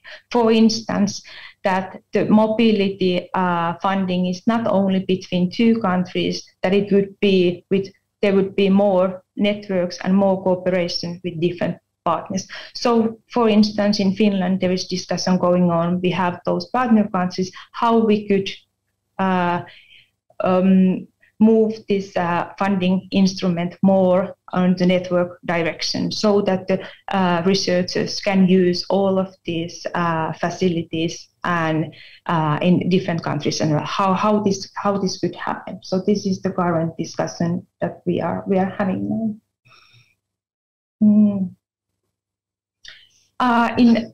If we are looking at the numbers of the mobilities between the Russia and Finland, in 2019 there were totally 147 mobility applications, and 61 of those were related to Russia.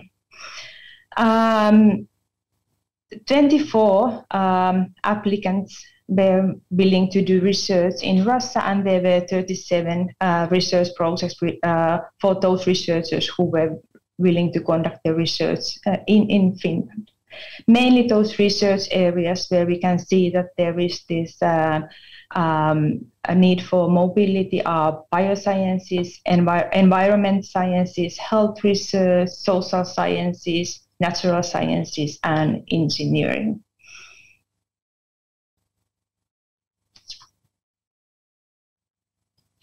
And the next call is going to be in autumn 21. It's opening in September, and on that call, there are going to be this bilateral calls between those countries I mentioned already: Japan, Taiwan, Russia,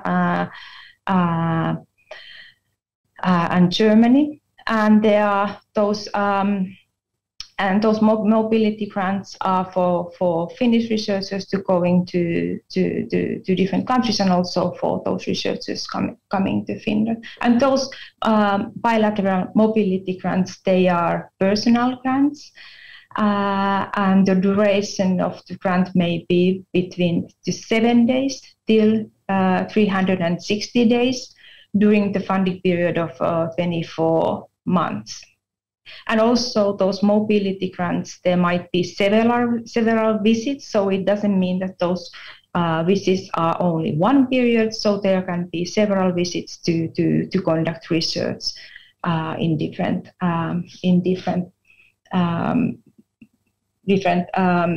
countries and organizations. And more information about those bilateral mobility course can be found from the website of the Academy. And of course, the impact of the corona pandemic, the crisis we are still living in. We can see that during the last year, as I was also showing the numbers from the previous years, the physical mobility has decreased, but there is a strong belief that in future there is need to increase those numbers for the physical mobility. But at the same time, there is possibilities from the virtual mobility, and those possibilities should be taken in account very carefully and would be very useful for researchers as well. And also the Academy Finland is also looking at those goals and doing some reforms for taking account this pandemic. So there would be more possibilities also of virtual mobility. And an additional of those founding instruments that the Academy of Finland has, there are also different instruments by the universities in Finland, and also the Finnish National Agency of Education has a Team Finland knowledge program, and there is also a part for the mobility between the doctoral students, early career researchers, and also professors inside of that program. But this program is mainly between the institutions of higher education, also the research institutions. And also I wanted to mention that the mobility, not only this bilateral mobility program, is not the only mobility programs that the Academy of Finland is supporting, that there is mainly in all projects, for example, those inside of those flagship programs, the mobility is a very crucial part of that. So it's naturally included in in all research programs that the Academy of Finland is supporting. Thank you very much. I will finish here, and I will be very happy to be part of the panel after all presentation. Thank you very much.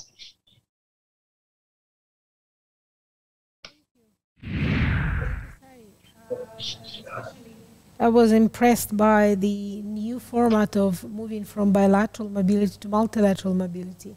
It will be great to learn about this during the discussion. And thank you for the announcement of the new call that you are going to have. Among our participants, there are also representatives of organizations that remember well the formats of our exchange programs organized by the USSR Academy of Sciences.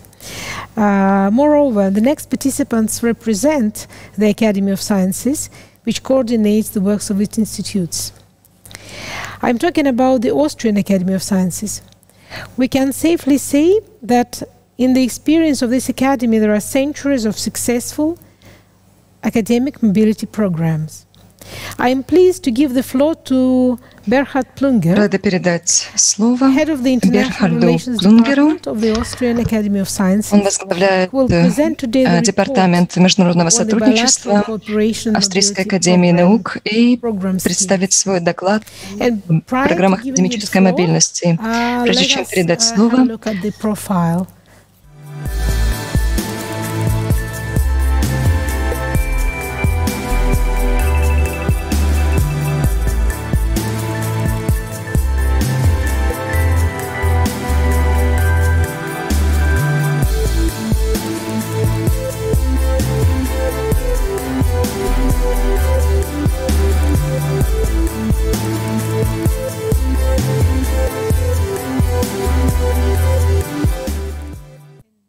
Great.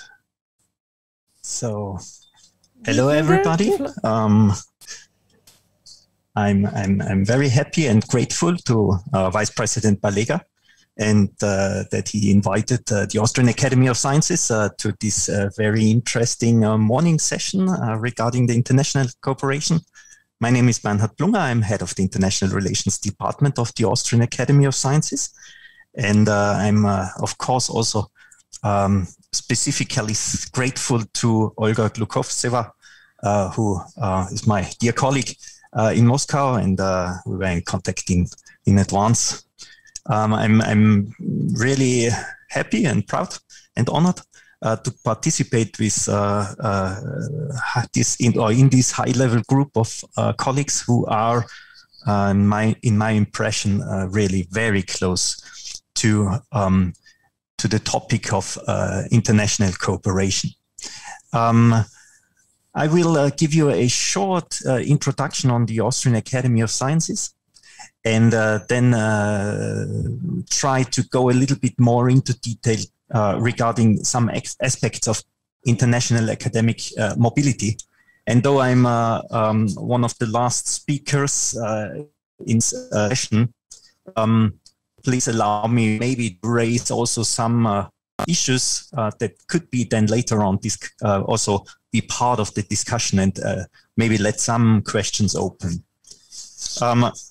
The Austrian Academy of Sciences and the Russian Academy of Sciences are quite similar.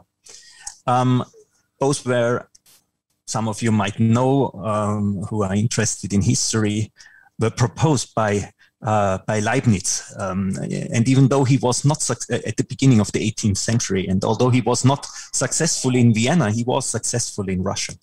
And the roots of the Russian Academy of Sciences go back to 1724, if I remember correctly. And we are proud that our first contacts, official contacts, I would say, date back already to the 1970s, so almost 50 years ago. And that is a basis for cooperation that is very, very important and also interesting. Short introduction on the Academy. We are a learned society and research performing organization. So we have about 760 members at the Academy and additional around 1,800 researchers at the Academy working in our 25 research institutes. More than 800 are from abroad, so roughly 45% or so. And we are happy to have around 80 different nations under the umbrella of the Austrian Academy of Sciences. One of the backbones of our cooperation, the bilateral cooperation, as we call it, with more than 50 countries around the world, including Russia or China, who are also present here at that conference. And one topic I will go into detail a little bit later on is a mobility program that we implemented several years ago. It was in 2014 when we first started with this so-called Joint Excellence in Science and Humanities scheme, which supports young scientists from more than 50 focus countries around the world. I mentioned the 25 research institutes with these 1,800 colleagues. We are working in many fields, from the natural sciences, medicine, to social sciences and the humanities. The Austrian Academy of Sciences is a main player in the field of science community in Austria. But of course, we do also have a very strong university sector in our country. We try to promote talents with stipend and fellowship programs such as the Joint Excellence for Science and Humanities program, JESH. Of course, we try to be part of the science diplomacy sector, as we call it now, in order to be a main player also in the connection between policy and science. The cooperations we typically have are not only bilateral with partner academies around the world, but also regarding international scientific organizations like the Eurofusion program or CERN in Geneva, or other research programs like ESRF or the IL, which cooperation in Grenoble. The cooperations are mainly triggered by my department, and besides the bilateral agreements, I now go more into detail to the Joint Excellence Program I already mentioned several times. So we support postdoc colleagues who did their PhD not later than 10 years ago. We implemented an incoming and an outgoing scheme where the colleagues who apply have the possibility to ask for projects or for mobility stays in Austria or abroad between 1 and 6 months. So more a short-term program. We support the mobility costs. So that means we support accommodation and subsistence costs, and of course also travel and visa costs if they are needed, with a flat rate of 2,700 euros per month. In the years since 2014, we had more than 400 applications. So that means we have at the moment around 100 applications per year, and something like 40 to 45% approval. So altogether, we are happy to, meanwhile, supported 150 such projects over the last couple of years, roughly 6 to 7 years. From Russia, and this might be interesting for the colleagues at the Russian Academy of Sciences, we had 14 applications altogether and 5 approvals. So a success rate around 30%. If we compare the size of the countries, so especially of course the size of Russia in comparison to Austria, I guess that there is still some additional opportunities available. Maybe one point, or exactly 3 points that I really like to address at that point, and that might be interesting then also for the discussion later on, is that we are doing an incoming and an outgoing scheme, but we have very different success rates and also application numbers. So many more want to come to Austria. Many more colleagues want to come to Austria than to want to go abroad. Of course, it's somehow clear Austria has only around 9 million inhabitants in comparison to the rest of the world, which are 9 billion people. So it's clear that more want to come than to go, because there are more outside of Austria. But on the other hand side, we suffer from that situation in all countries in Europe. It might be interesting also to hear some approaches of the colleagues from the other European countries who are participating today, how their experiences are in that matter. Then there is also always the question of brain gain and brain drain that we all know. So we try to overcome that it has to be clear when we offer CESH stipends that the colleagues come to Austria, but they have to go back. And it's the idea that we exchange ideas, we exchange knowledge about what is going on in the partnering country, and to have or to initiate something like a brain circulation, as we call it. And here it's maybe also interesting to hear a little bit from all of you how you handle that question. And the third point that I wanted to raise, which might be interesting for all of us, is what is the impact of such a program? So what happens afterwards? And that question is also, I think, very relevant. We offer programs, and we heard a lot of them, and they are very interesting and with very different approaches over the last 2 or 3 hours. But how can we measure the impact that is, or the outcome of such a project? Is it only a common publication? Is there a networking effect, and so on? And that might be some questions that could be interesting for all of us. So I stop at that point. I'll show you some nice pictures from Vienna. I'm sitting here and look out the window. It's perfectly nice weather. Hopefully, when the pandemic crisis lies behind us, think about coming to Vienna.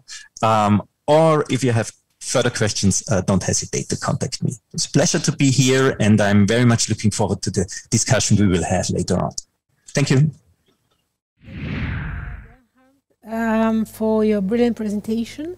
We'll certainly consider your proposal in the working group on the development of Russian programs for international scientific mobility, especially your comment about the impact, how to measure and how to look at this.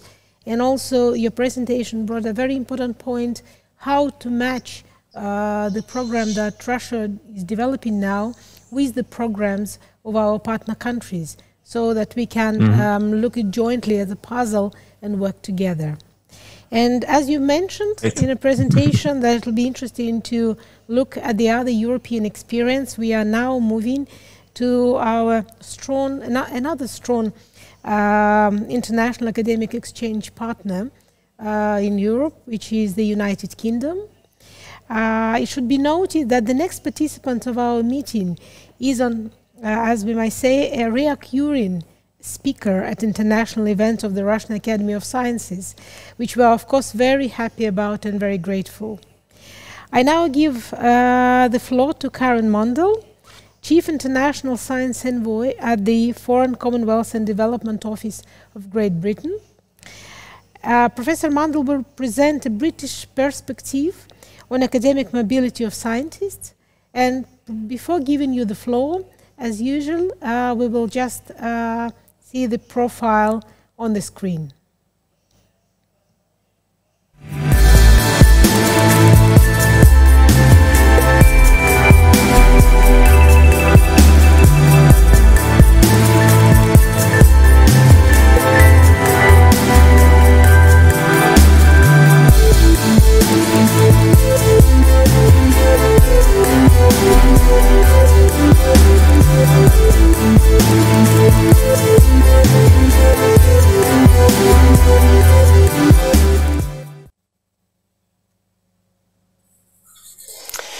Dear colleagues, it's a great pleasure to join you today at this exciting conference dedicated to international academic scientific mobility.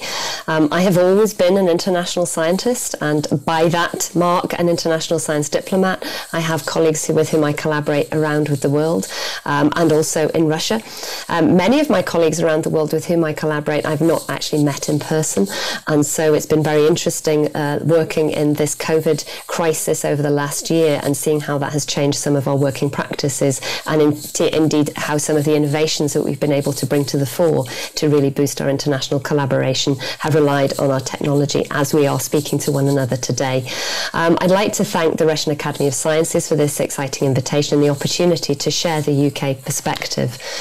For the UK, international academic mobility is hugely important for driving forward practical scientific collaborations and continuous knowledge exchange across the international research community, as well as building trust and person-to-person and institution-to-institution friendships, which take us through some of the hardest times, as we've seen in this last year of global pandemic. COVID has changed so many things in our lives, both personally and professionally, and one of those is how international partners, not least of all scientific communities, engage with one another. We have adapted to those challenges, we've found new ways to speak to one another, and we've found new ways to share that collaboration at an unprecedented pace. That, for me, is what has stood out as I've stood in my science advisory to government role in the UK. The speed of exchange of information, the importance of collaboration, working across different ecosystems. Our international journals that publish peer-reviewed research have agreed to open COVID research and speed up the peer review process so that academics can actually access that information more quickly. And we've seen universities, research institutes, industry and innovation and engineering really mobilize together internationally to try to tackle this. We've also seen this at the political and the policy level, and some of the financial instruments that have enabled that to happen. And we need, in fact, to do more and to help struggling countries as we go through the coming months. I was very fortunate in March to be able to visit Russia, but I did that as a remote visit. It was very exciting to meet Professor Balega and colleagues from the Russian Academy of Sciences, and I think the virtual visit felt almost like a physical visit. I did visit Russia back in 2019 in person, so I was sorry not to be able to come in person this March, but actually the collaboration and the interactions that we had, I think were as warm, if not as scenic as would have happened in person. And so I think we can use technology to increase that collaboration as we go through these difficult times and start to open up the world again. The UK has a range of mechanisms and initiatives in place to support academic mobility and to ensure our scientific community is delivering cutting-edge research in close cooperation with scientific partners and institutions around the globe. All of our universities have international strategies and are very good at engaging with their international partners around the world at institution level. And of course, we have our learned academies like the Royal Society and our professional bodies like the Institute of Physics, Royal Society of Chemistry, and many other learned bodies that also have very strong international profiles and help their professional and learned communities connect with one another around the world. In terms of the UK's perspective in terms of infrastructure, the Global Talent Route, which permits people who've achieved a selection of prestigious awards in their field, for example, the Nobel Prize or an Oscar, to automatically qualify for visas. This is something that actually helps that mobility. So we understand that there is practicalities. It's great for people to collaborate. It's wonderful to do that remotely. But of course, traveling and moving around the world needs enabling factors. That's where government can help. And we recently launched the Global Talent Visa, which is to work closely with the scientific community to further develop that route so that we can actually encourage the brain circulation, as my colleague Bernard there mentioned in his previous talk, to actually help talent to move around the world in a way that's not inhibited by the difficulties of things like visas. The other sorts of mechanisms that stand out for me, particularly in developing future leaders. So obviously we want to develop our young talent, and the collaborations that we have when we are young scholars shape the way we live our lives. It shapes the way we develop our careers, and it shapes the way we may lead in our careers in the future when we go back to our home countries or we go on maybe to third countries. And the Chevening Scholarship Programme is a programme that has been running in the UK for many, many years now. It selects scholars on a competitive basis based on their potential to make a positive and meaningful difference in their own communities. They undertake full-time master's degrees in any subject in a UK university of their choice, and then they return to their home countries. And in the last 5 years, over 100 Russian scholars have received Chevening Awards. Another example that the UK has recently launched is the Turing Scheme. This is backed by an initial £110 million. This is truly a global programme in which every country in the world is eligible to partner with UK universities, schools and colleges. So it reaches across our entire education and research landscape. And because international collaboration is so important, the UK is committed to making the UK one of the most attractive destinations in the world for scientists, researchers and innovators. We have a very diverse and multicultural and international country as we stand, and we're looking to increase that because we understand the importance of being a global player. And really thanks to colleagues in the British Embassy in Moscow who've been supporting scientific knowledge exchange between the UK and Russian research communities across a range of themes of global importance. And this really is the key. It's great for scientists for us to have the privilege to work with international collaborators. But really the bigger questions here, as we've heard from many speakers eloquently say on the calls today, are the global challenges that we have to address together. These global challenges are so immense that we cannot tackle them as one nation. Individual countries cannot tackle the challenges at the scale, both in terms of the challenges that we are yet to discover the solutions to, both in terms of the funding and the globally fragile connected systems and the sorts of solutions that we need to bring to bear to all of those need international collaborations. We've also heard a wonderful mention of, again, enabling our young people and helping through education. We've heard about climate change, and we've also heard about the Arctic. We have a very nice collaboration between the UK and Russia through our Arctic scientists. This is both in terms of research programs and also in terms of international exchange of students. We've helped collaborators out in universities in Russia, particularly out in Siberia, to run student education programs, and we've been exchanging ideas between our research groups and our educators. One set of tools that we've used to enable this is the UK-Russia Arctic Bursaries Programme. This was in 2019 to 2020, and it provided practical bursaries of up to £7,000 to support and further develop medium and long-term research links, two-way scientific mobility. And the two-way is really important there, to build practical collaborations between UK-based and Russian researchers working in the Russian Arctic and High North. And the UK-Canada Arctic Bursaries programmes enabled participation by UK-based researchers in over 40 Canadian-led projects in the Canadian Arctic and High North. And then those collaborations start to work together in a multilateral environment. And that's also really, really, really important, so that those young scientific leaders start to find their collaborators of the future and produce those strong and stable collaborative networks that will tackle some of these big global challenges. Of course, as I've mentioned with COVID, global health challenges really are at the forefront of every country's mind, and Russia and the UK are no different in that respect. We have seen, of course, the huge impact of this pandemic on all of our countries, on our families, on our lives, and in some cases on our economies. And back in 2018, there was a UK-Russia launch of the UK-Russia Association of Young Medics. This was a very inspiring project between Cambridge University and Sessionov Medical University, which enabled a two-way exchange for Russian and British medical students and young researchers. And this helped them to gain excellent experience, and it positively influenced their career paths.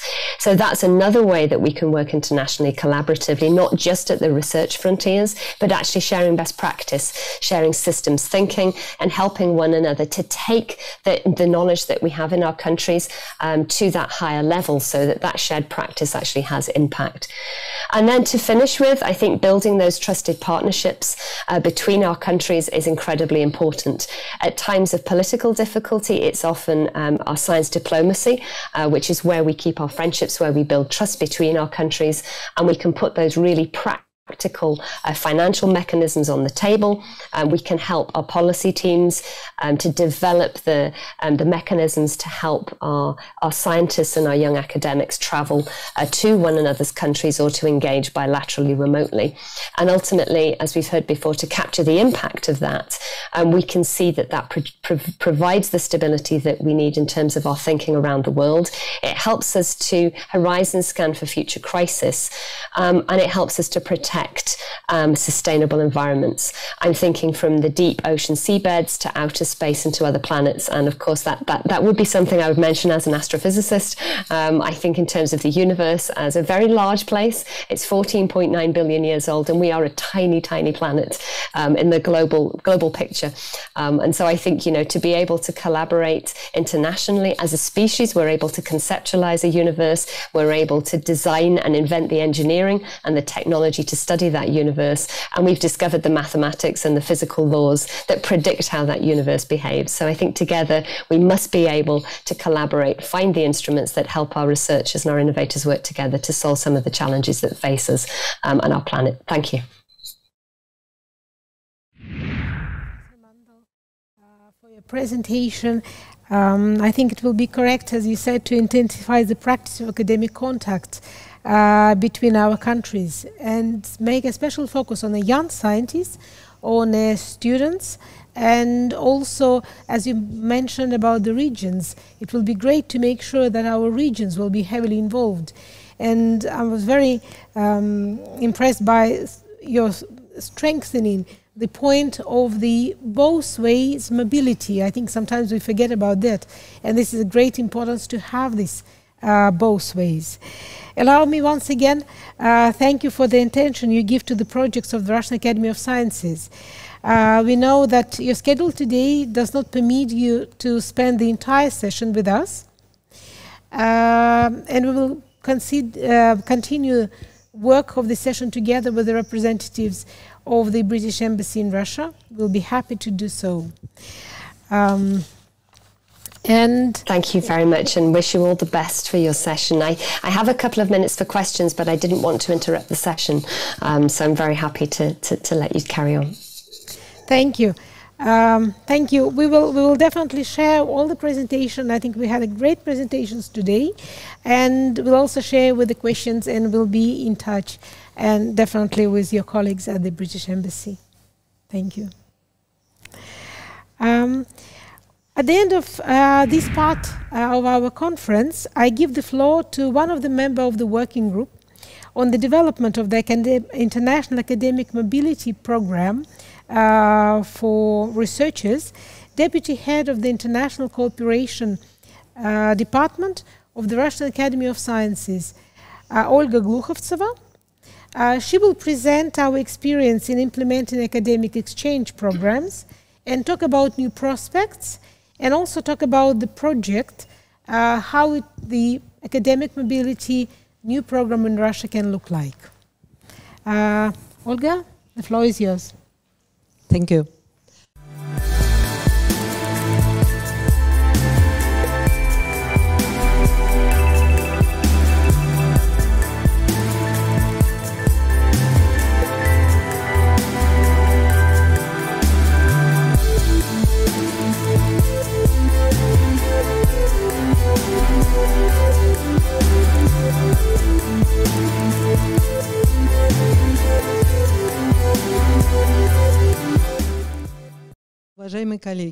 Distinguished colleagues, we are pleased to present to you the experience that the Russian Academy of Sciences has in organizing exchange programs and the developments that will soon be implemented in the Russian International Academy Mobility Program.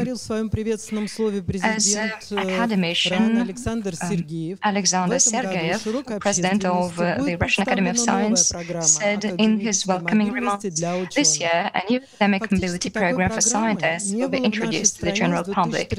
In fact, it was only in 2013 when the Russian Academy of Sciences, the Russian Academy of Medical Sciences, and the Russian Academy of Agricultural Sciences were reformed that our country got such a program.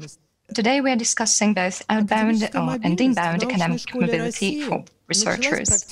Academic mobility in the Russian academic school began actually when the academic school itself was founded.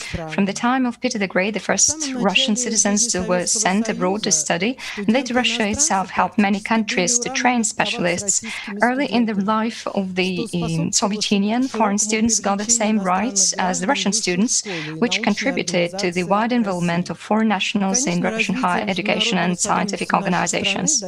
And of course, the development of our country's international cooperation reached its most serious scope and soared to new heights in the years after World War II.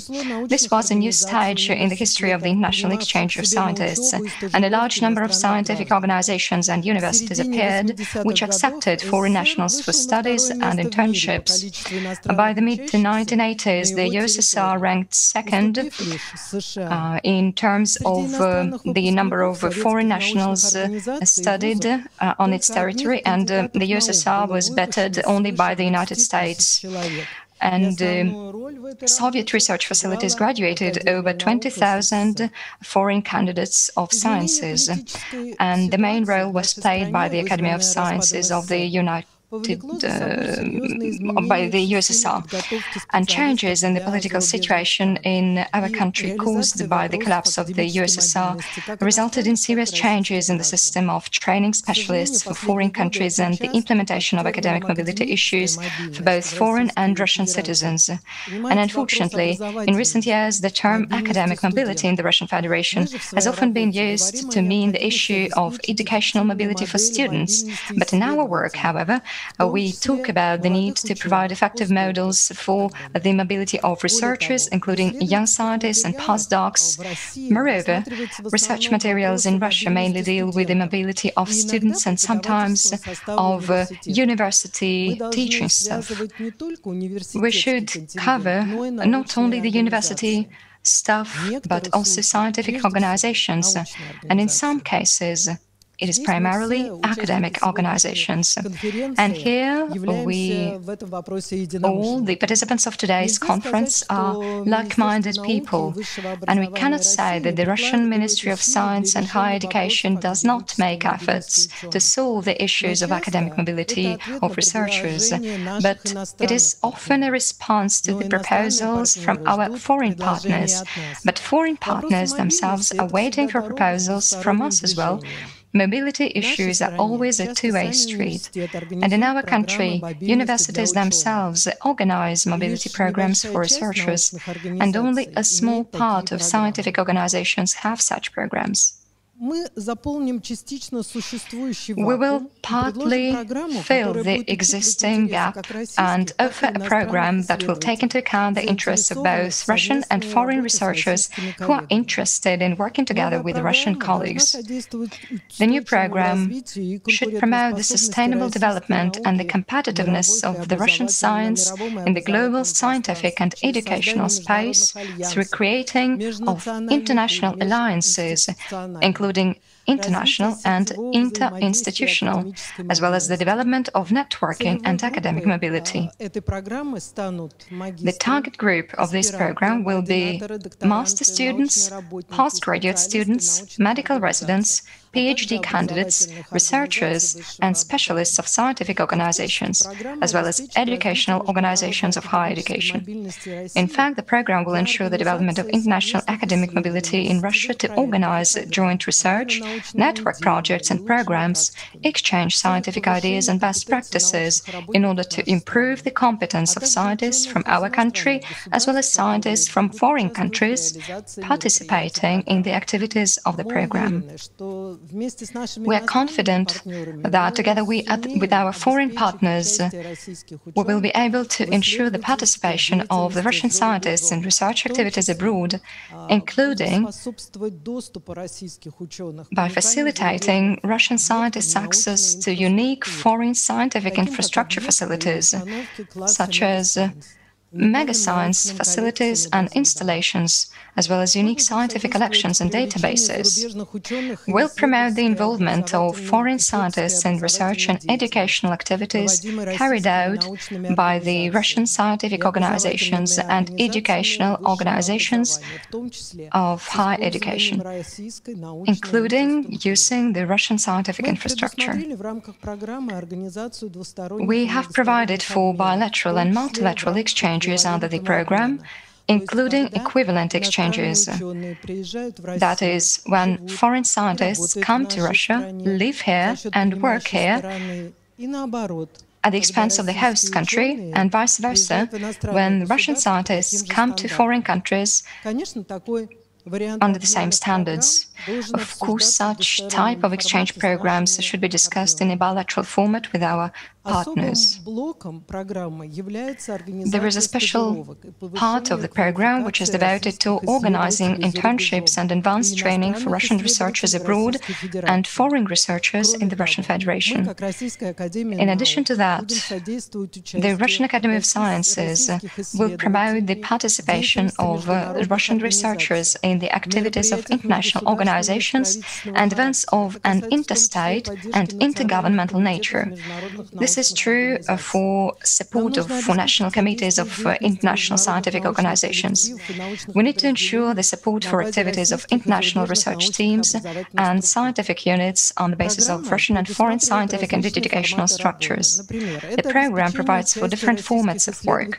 For example, it is, I'm referring to ensuring the participation of the Russian researchers in expert activities abroad, including in events of an interstate and intergovernmental nature, or ensuring the participation of Russian researchers in scientific conferences, symposia, seminars, and other scientific events abroad, in events to promote and popularize the results of scientific activity.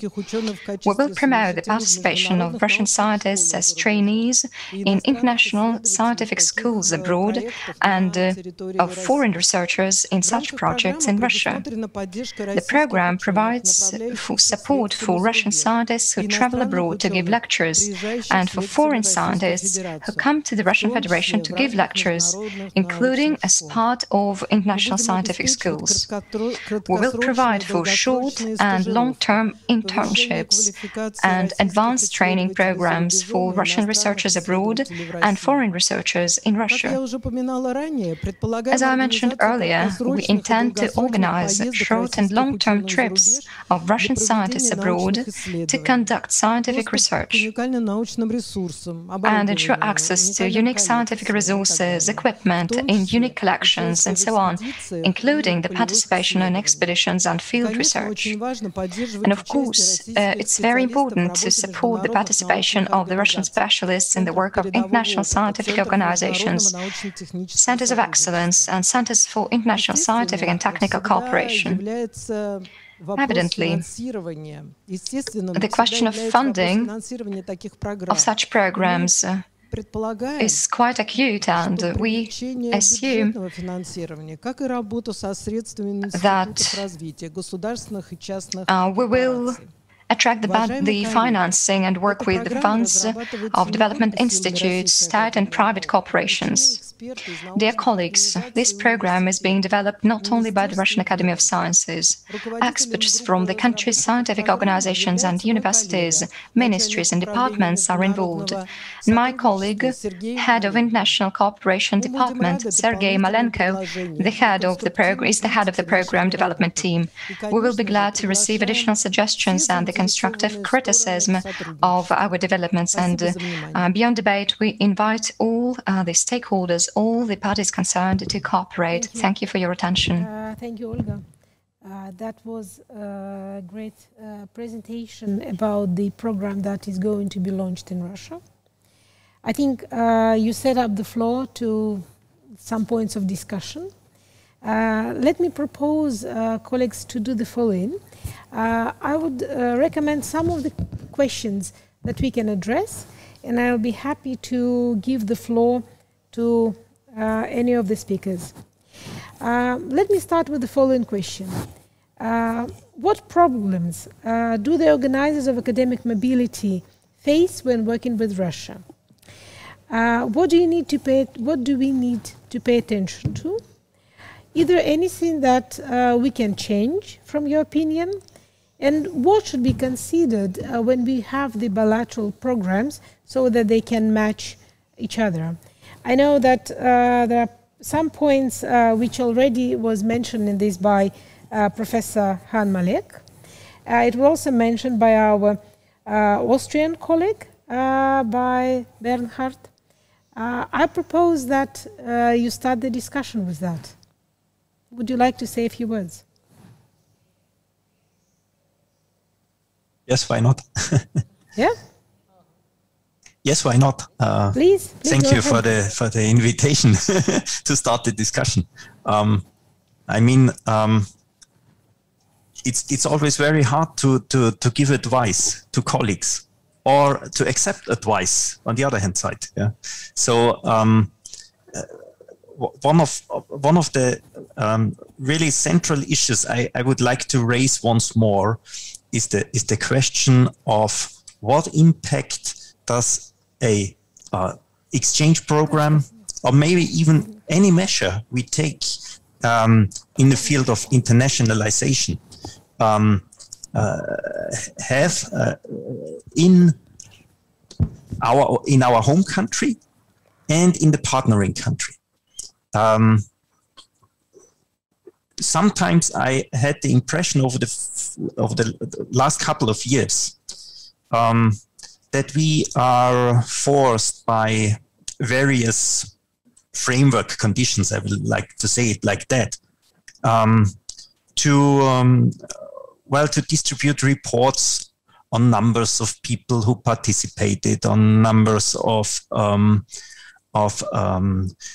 publications issued, and so on. But it is not something where you really get a glimpse on what is happening on a sustained level of continuity. And I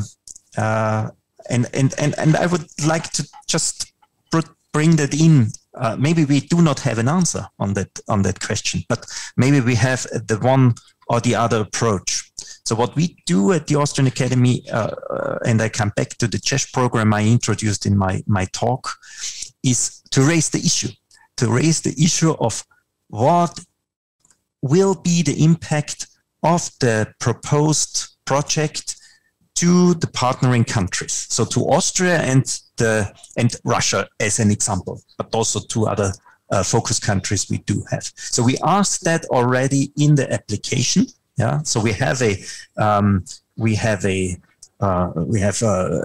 two or three questions to the applicant and also to the host of the applicant, what they expect as an impact or an outcome of this proposed project. And then, of course, we also ask the peer reviewers to answer that question, whether this is, or to answer the question whether the ideas the applicant and the host give is somehow somehow makes sense, yeah, and whether the outcome or the impact they suggest will come true. Very difficult question, or let's say the other way around. Easy question, but difficult answer. I leave it at that point. Thanks. Thank you, Bernhard. I think that's a great point. Professor Hanmalek, would you like to add to this point? Yes, I would like to. I'm sorry, I'm focused on long stay visits.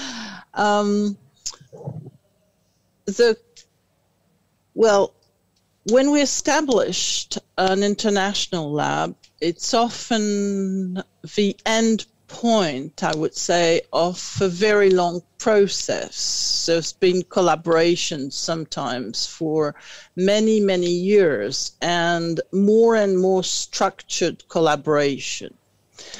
And I think that establishing joint international labs in the host country is a very good way, as it serves as a platform and a catalyst for collaborations, because people stay for longer times.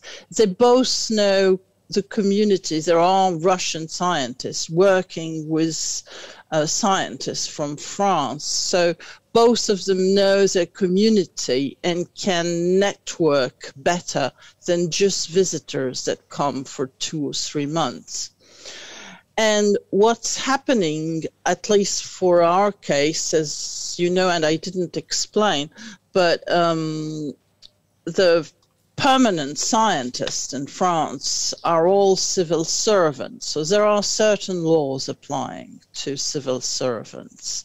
And one of them is when they're sent abroad, if that's accepted, they're sent abroad with their salary and with indemnity. So that means they're 100% at the moment paid by France.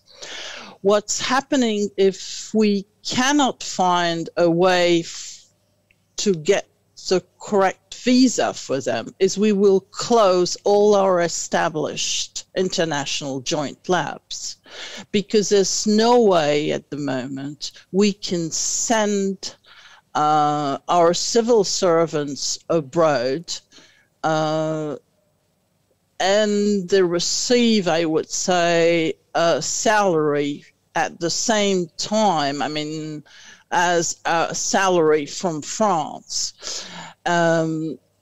So I think it's really, it would be a loss for both countries. And I would say, well, you may ask, and I'm going to, you didn't ask a question, nobody asked a question, but you might wonder why it worked like that for many years, because I think the problem is not new. It's not something that just happened after coronavirus or whatever. It's the difference is that we're getting more and more, I would say, focused on the value it brings back to the country, and the rules and the processes and the procedures also are getting stricter. So some of the things, I would say, it was probably the case since many years that mainly Russian scientists could go to those labs. Russian scientists, I would say, from CNRS, yeah, or from French universities, but going through CNRS. We can send people from university. We have mechanism from other research organization also. We can send them through our own institution. And I think that people are looking more into more and more detail. Also, we had few labs. I would say 10 years ago, we had fewer labs, joint labs abroad than now. When you have 80 labs, and we've got probably going at one point to go maybe to 100. But of course, we can't keep them all alive. So we're going to look more into details at the results in terms of publication, in terms of patents, in terms also of whom we can send. And the one that are out of the norm, I would say, even if they're successful, and that's the case now, I think the lab like the Poncelet lab is very successful, but we have that problem that we cannot send other scientists, and it's going to be the same problem with other structure. And I think that's linked to the fact that we don't have that type of problem, for example, in the States or in Canada or in Japan, because we are allowed to come with our full salaries there as, I don't know, through talent mechanism or other mechanism, whereas we can't do it in Russia. And I would say up to a certain point, we're having a similar problem, but I think it's going to be easier to solve it with UK now. Thank you. Thank you, Professor Khan-Malek. I think that's a very important point that was raised right now, and I have also to say that one of the points that specifically mentioned in the international concept, or in the concept for international development, S&T development of the Russian Federation, was to look at the term of the issue, the technical but very essential problems, like problems with the long-term visas, problem with a more easy move between the countries, on the way how the regulations can be eased instead of making it more difficult. And I think that this is one of the issues that we should look very closely when the working group is will be developing further the mobility program for Russia. Because I think I fully agree with you that these laboratories are the essence of the collaboration, and there is a huge benefit for both countries in the work that has been done. I personally visited the mathematical one. I think it's a tremendous place to work with and to deal with. I just want to also ask Sari Eriksson, since your program will be launched very soon in September, as you mentioned, any of the issues, any of the points that were mentioned by Bernhard and Chantal, do you face any of the similar issues? Do you have any similar concerns about the programs? Do you think about the reciprocity program? What will be your comment?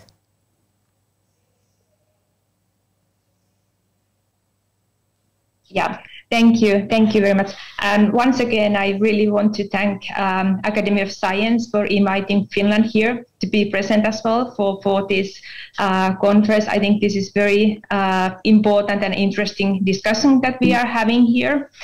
And as I mentioned in my presentation about those the new mobility call that will be taking place in September.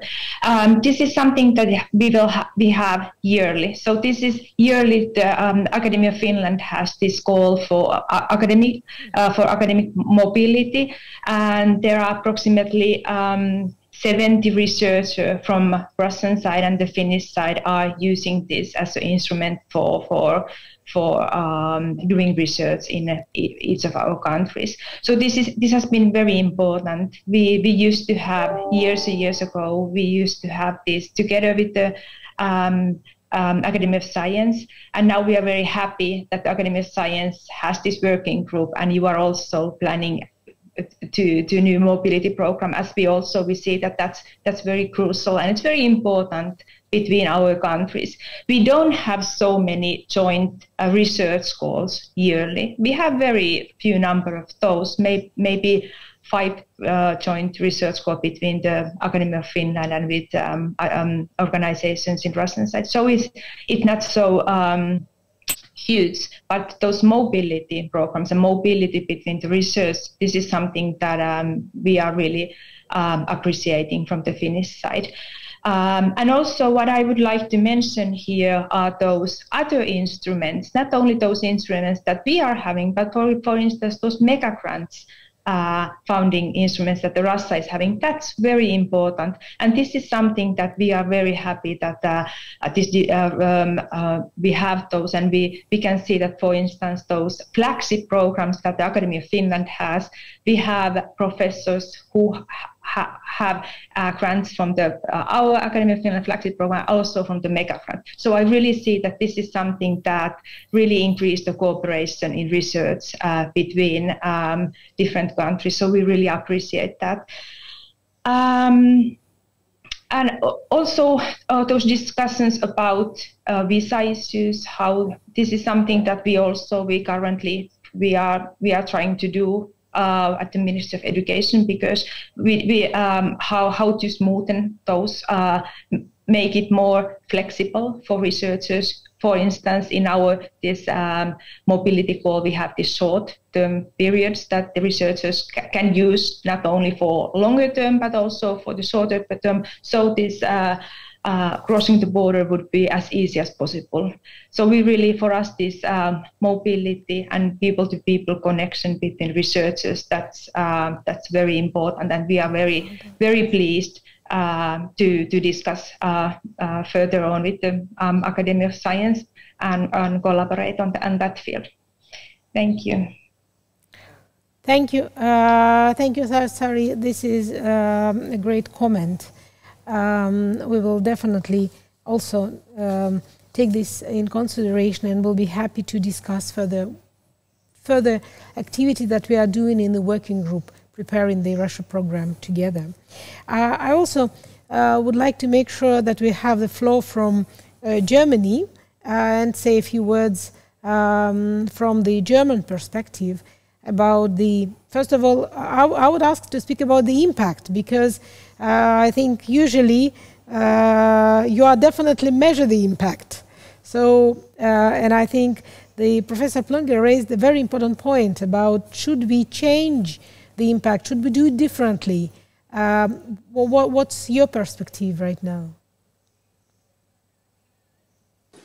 Yeah, thank you very much, Professor Kuklina, and you and Bernhard Planger before are raising, I think, an extremely important point. But let me just start by saying on behalf of the German Academic Exchange Service, DED, that overall our cooperation with Russian partners runs very smoothly, and there are always technical issues, of course. The visa question is always something which has to be solved, but it's as I said, overall quite successfully we did this, and we have a two-way scientific mobility, but it could be more balanced. So we hope to encourage more German scientists to go to Russia. But back to the point, and then there's a connection, I think.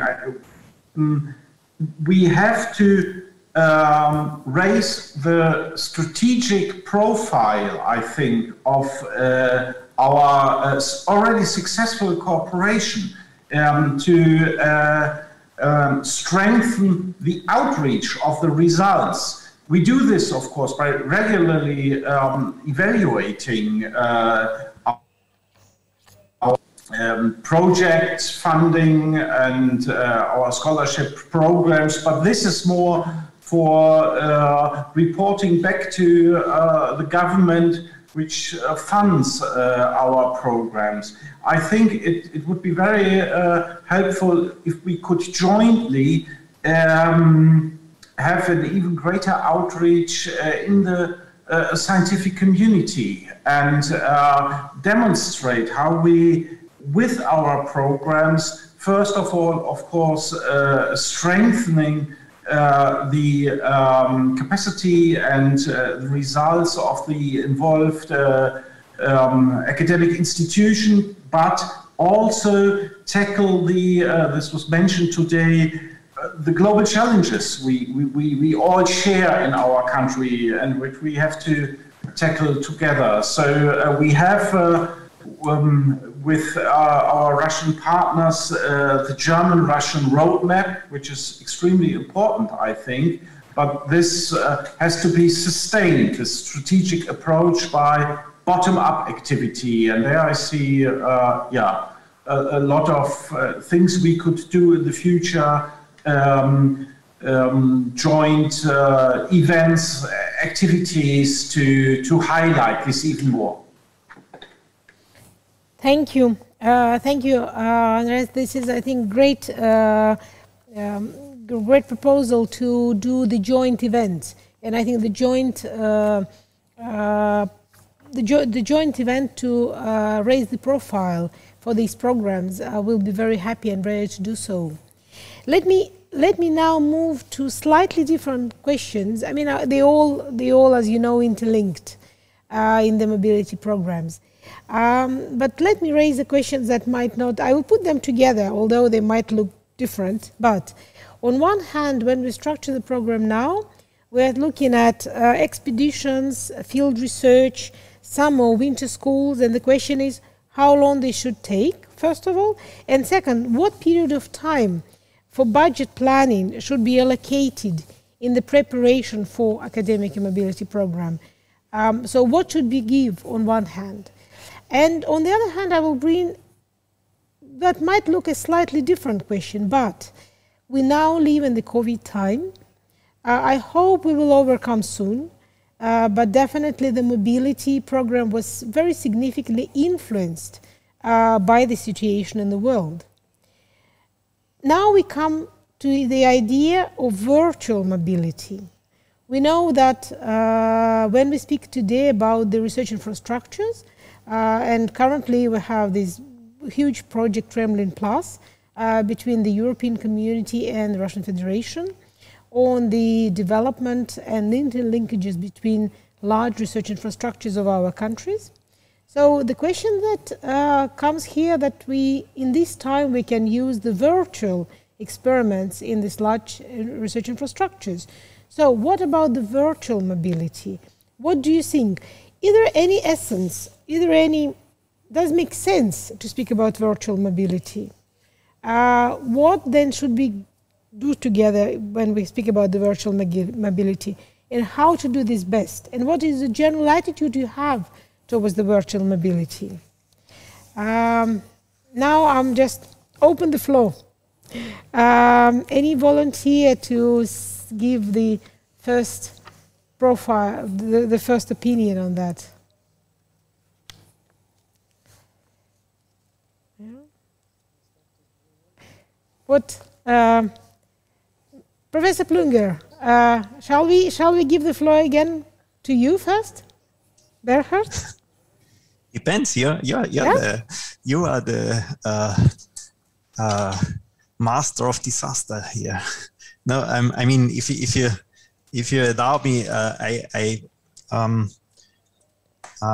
would like to react on the first question. If I got it right, then it was the question how much resources, I call resources, not only money, also time, should be spent on expeditions, field trips, and so on. I think an application to which program ever should be convincing enough that the balance between the resources that are allocated for various, let's say, work packages is described in a way that one can accept. So what we try to do is to give not too many regulations to our applicants, but some framework conditions and of course then a clear feedback why maybe there were some budget cuts or not. And regarding the virtual mobility question, this is of course a hot topic at the moment. I tried to find a link on the ALEA webpage, you know, All European Academies Network, where the Austrian Academy, Austro-Russian Academy, and other academies are participating, do have, as far as I understand, a new working group, which was mainly supported, if I remember correctly, by the Global Young Academy on academic mobility. I think that's the keyword or the catchword they use. I try to find a link and send it later on to the colleagues at the Russian Academy so that they can distribute this to all of us. But I did not find it on the spot, and there they really raised the question not only regarding projects but also regarding all kinds of scientific mobility, and whether it makes sense that we meet in person, although we see that we can organize a Zoom meeting like today within a very few like days or some 2 weeks or so. Yeah. So it's an open question. It's an interesting question, and it's an important question. And of course, it has some implications also regarding the Sustainable Development Goals, no doubt about that. So yes, it's a hot topic. Thank you. But no answers at the moment available. Thank you, Bernhard, and thank you for the link. We are looking forward. And since we are still have quite a number of audience, quite a number of people watching us, in spite of being with us already for 3 hours, they are all looking forward for the materials. We will include the link that you will send also to the presentations material that everyone will receive. Let me give also the floor to Professor Hanmalek. Would you like to say a few words about these topics? What do you think?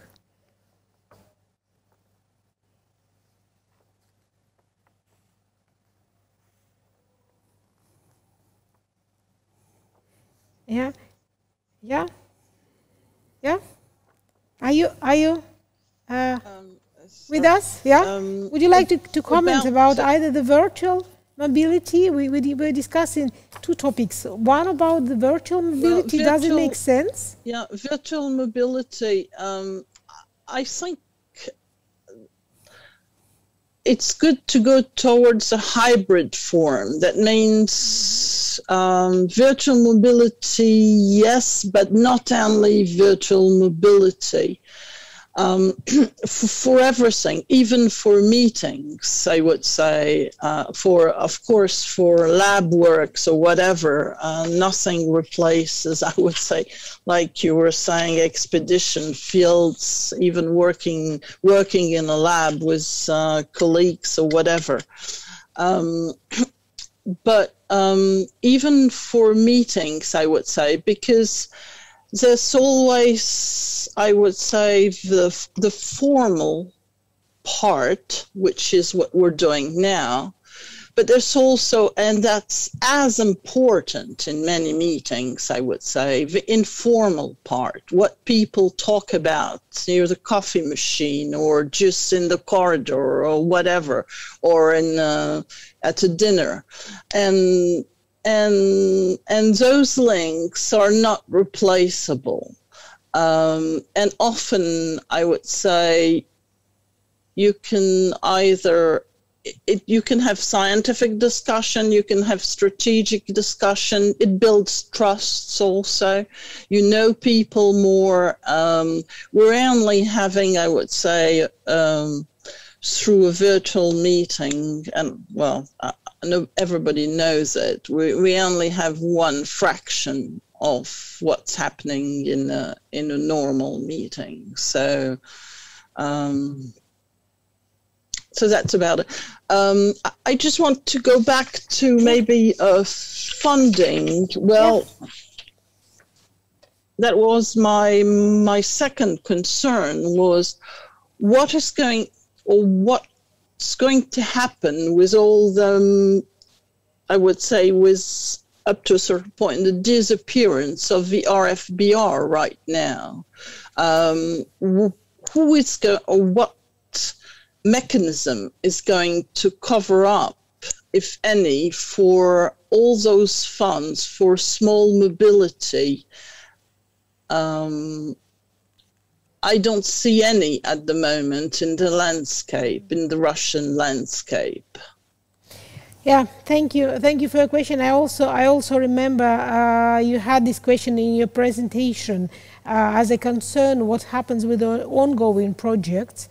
First of all, I would like to say about the ongoing projects that you have with the RFBR, and the ongoing projects will still be continued funding over the period that they were agreed for. They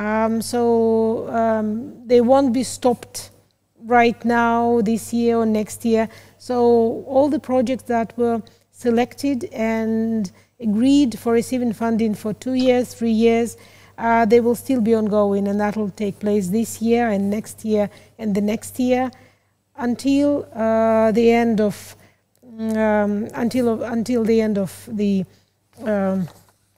the project. You wanted to add something?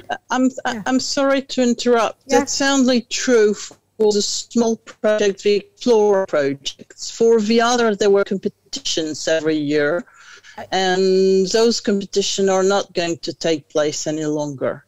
So that means the other project, we just have one that's still running, an older competition. So no, the ongoing project, but it's not only the ongoing project, the next generation of project, of more structured projects or bigger projects and just exploring projects. The project that has not been started yet, so the new projects or the project in new format, they will be discussed, and they will be discussed. You will have at least 2 or 3 partners in that. The Russian Foundation, the Russian Science Foundation, the Russian Academy of Sciences, and the new program on mobility is going also to step in to work with this program, as well as some of the work that is going with the Ministry of Science and Higher Education. So you will have a palette to work with. So you will have a choice to go and enjoy and discuss in this option with the Russian Academy of Sciences, with the Russian Science Foundation, and with the ministry. And I think that will help you to find the most suitable and the most appropriate format. I just can bring an example. If we speak about the collaboration with Austria, and with the programs that, exchange program that are very well managed by Austrian government and Austrian agencies, then of course the Russian Academy of Sciences will be the best option with the mobility program. If we speak about some large-scale projects, then most probably that will best go into the Russian Science Foundation. If you speak about the applied project or the projects very close to the commercialization stage, or looking at some of the laboratories, that can be the Ministry of Science and Higher Education. But I think this is something that can be discussed in the joint working groups and in direct communication with these agencies. But I just fully agree with you that if we can travel, if we can discuss this live, that will make things much more easy right now. So I agree with you that discussing this new development of this or reoccurrence of these programs in a new format virtually is much more harder than discussing it live. But I think the good part and the good part for the mobility also programs that between Russia and France, even with the current situation, the scientific visas over the short travel, we still can allow the short travel. So there is a process how to do this even in the COVID time. Maybe not to that huge amount of research as we would like to, but to the current research program, this is possible to do so. And I've discussed it recently, both with the French embassy and in Moscow, and also with the Russian embassy in Paris. So they have confirmed this possibility, which is great. If you allow me, let me raise those two questions again about the expeditions, field research, summer, winter schools, and the period of time for budget planning to be allocated for preparation of academic mobility program, and the question on virtual mobility. Can it take place? Can it take place in a mixed format, as was just offered by Professor Khan-Malek? Or what is the essence? Can we see the essence behind the virtual mobility? And I see that Alexandra Rosenbach is with us again. Would you like to comment on that? Thank you very much. I hope you can hear me. Yes. So I didn't follow the earlier discussion, unfortunately, but I understand that you were discussing virtual mobility as a means to sort of maybe bridge the challenges we were facing in the pandemic. I think for researchers, virtual mobility is very difficult to achieve. I think this is probably more a format that applies to students. Also thinking back to the time that I worked at a university, I remember very vividly that we were implementing formats for virtual mobility for students to take part in international classes and things like that. But I think for researchers, it is very difficult to do that. And since we are a research-only organization as Helmholtz, we actually do not have students. The entry level for us is PhD. I think it is very difficult for us to bridge this challenge by means of virtual mobility, to be honest. I do think that there are a lot of formats that are worthwhile exploring, and we also discovered that during the pandemic, you can maintain very good scientific relations with virtual events, such as conferences and workshops, etc. But in my personal opinion, after almost 1.5 years of experience, it shows that existing relationships can endure, but it is very hard to start new relationships and contacts. I'm very sorry if this is maybe a repetition of something you already discussed earlier, then I missed it, I'm sorry. But for Helmholtz, we very much came to that conclusion. So forging new relationships is very difficult in a situation like we just had with Corona. So in that sense, I think virtual events can suffice for a certain amount of time, but they cannot replace real-life contacts, because as we all know, the good ideas for the future, the interesting collaboration prospects, the connections between people, all this really comes up when you meet face-to-face. So I think it can only be a temporary means to meet up virtually. And in terms of sending younger PhDs or postdocs abroad, I think it's very vital that they experience the partner institute, that they go into the lab there, that they experience the culture and the language. So just traveling virtually, I think, is not the same experience and can never really meet all the criteria. So that is basically the experience and the opinion of Helmholtz in this regard. I hope that answered your question. Thank you. Thank you, Alexandra. I think we on this question we've heard an interesting view from Austria, but I think what you've mentioned right now is also the concern was also raised by Professor Khan-Malek from France, that it will be, as you've said, quite impossible for the new users, for the new mobility researchers. Let me then move to the second part of the question, second part of the points. I would say at the Russian Academy of Sciences, first of all, we're speaking about the researchers and the programs that are developed for the already established researchers or young researchers that came for the institutes. But I think there is a specific group which is extremely important for the development of science in any country are the postdocs. And the question is, participation in postdoc programs, do you think it's a necessary milestone in the academic career of a scientist? Or is it like a desperate measure? What should we do for the postdocs? And what do you think, what are the new challenges you see in the labor market for the precariat? I know that all of you most probably is following the events that is organized by OECD on the precariat issues. And Russia was also offered saying that one of the events of precariat will be happy to do in Russia to discuss these points. But what do you think about the postdocs and postdocs program? Do we need to stand them separately? And is it the milestone? Is it the desperate measure?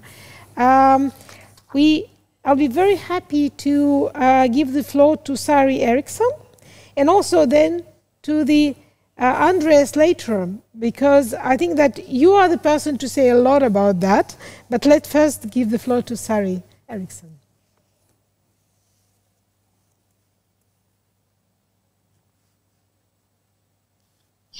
Thank you very much. If you may me to continue a little bit with the virtual research mobility, if I just briefly comment on that.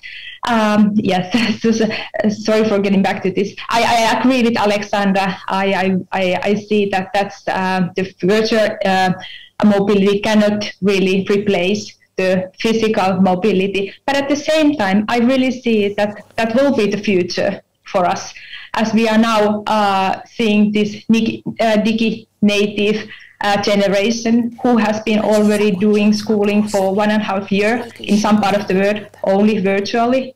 And if you are looking to higher education institutions who are also dealing virtually for more than a year, and those are the future researchers that we are having, and they already have these abilities, they have already those skills.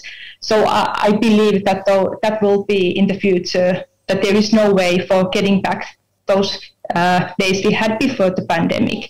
So there is going to be some kind of hybrid model or whatever it's going to be. But I really see that now we are facing something new, and we should be open-minded for that, because the new generation is going to be, they are doing that already.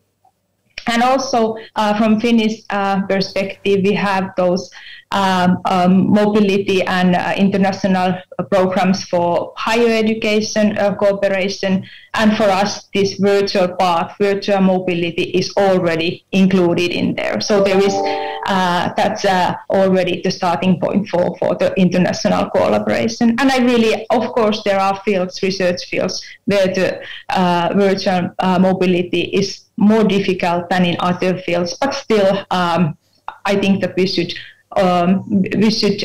be open-minded for that.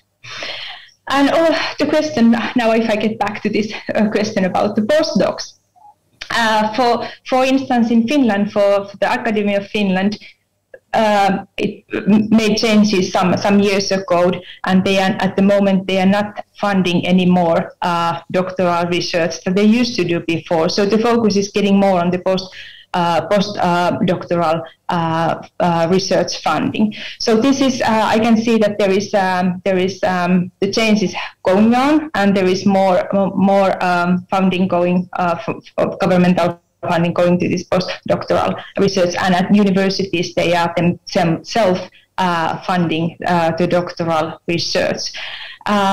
This is definitely important, and the cooperation with international cooperation for postdoctoral researchers, I see that that's also very crucial and important. Thank you. Thank you. Thank you, Sari. Andreas, would you like to say a few words on that? Yes, thank you. And please allow me to say very briefly a few words on the virtual mobility issue too, because as it was pointed out, this is now an extremely pertinent point, and we have already gathered a lot of experience during the month of the pandemic. when we try to bridge the situation of travel restrictions. In the DAD, we're discussing it, and we and there I completely agree with all the other speakers. We do not see virtual mobility replacing physical mobility. However, I think we should use digital technologies to increase the efficacy and efficiency of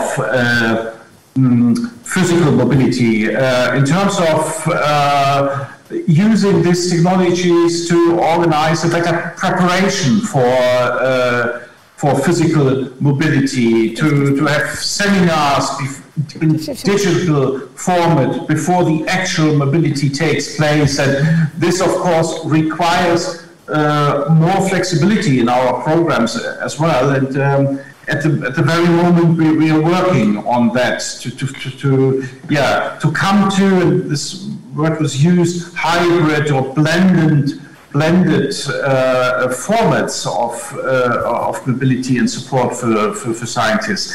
But now to the postdocs, and this you said is quite rightly is a complex topic, because it's arguably the most important step in a researcher's career, this postdoc phase, and then there are challenges, of course, and I think this is one step where international experience and international networks are most needed for young scientists. So we are strongly in favor of sustaining our support through our scholarship programs, and this is one of our core target groups. The programs I mentioned in my talk, the research grants we jointly run with our Russian partners, all include support for postdocs, and with a view to the challenges and the difficulties to find the right direction. I think it's very important from our perspective, to keep supporting this target group. Thank you. Thank you, Andreas, for your comment. I would like, before closing our discussion and before closing our session, I would like to ask all of you if you have any questions about the program that is currently being developed in Russia. Myself and Olga Gluchovtseva will be happy to answer any of the questions you have. And also, what nuances are most important, will be most important for you as a partner for this program. So I wouldn't be thinking about completely new thing, but maybe Professor Plunger, would you like to start again? Yes, with pleasure. Thank you. Actually, I do not really have a question, but I have a comment. And this maybe wraps up a little bit what was said by Sari and also Andreas. Science as such is international. We find solutions for global questions and issues and problems only by a common initiative, and I would say a worldwide common initiative. Well, we are all heavily involved in the Corona pandemic, and this might be a really good example for what happens if we join our forces, namely the development of vaccinations or vaccines within a few months, which is really incredible. Yeah, and what I experienced really right from the start, more than a year ago, already in March 2020, I received a lot of questions from all over the world, from research groups, that they want to cooperate on this hot topic with colleagues in Austria.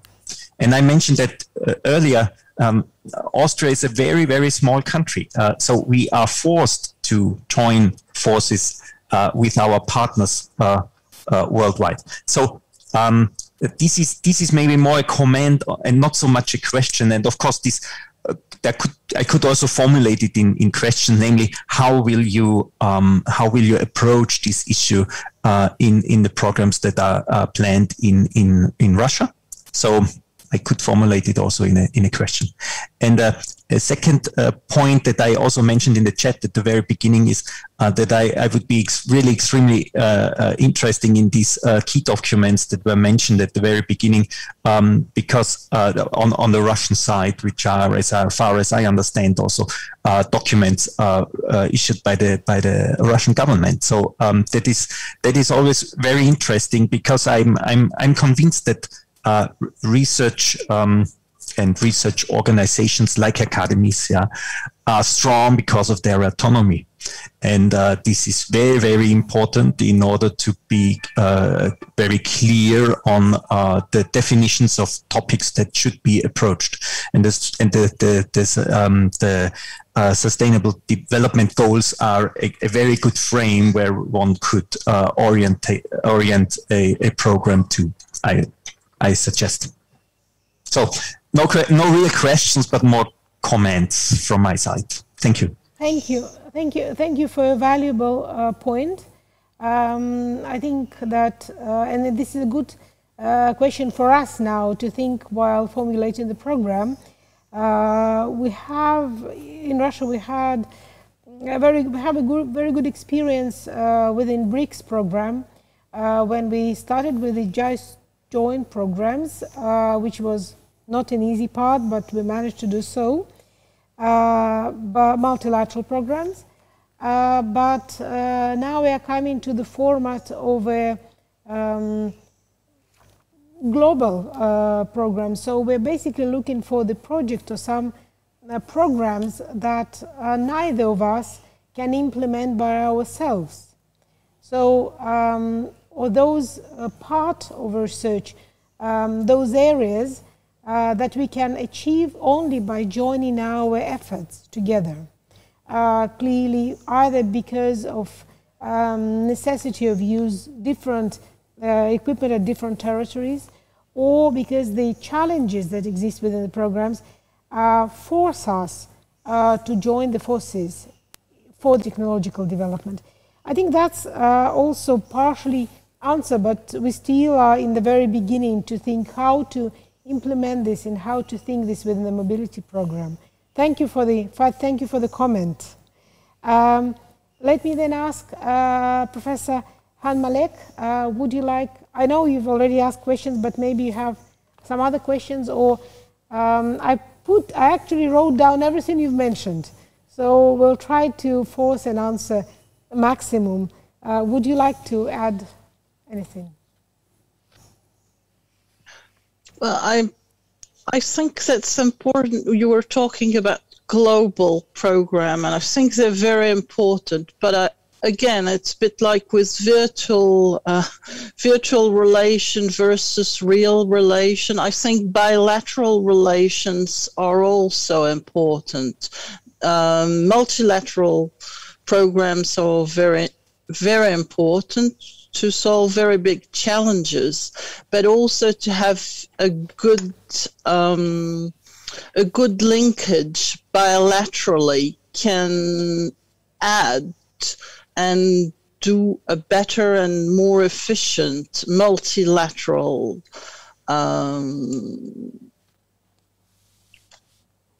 I would say intensifying research, etc. Sometimes it's a bit difficult to go directly bilateral, to go in multilateral directly without having any bilateral basis.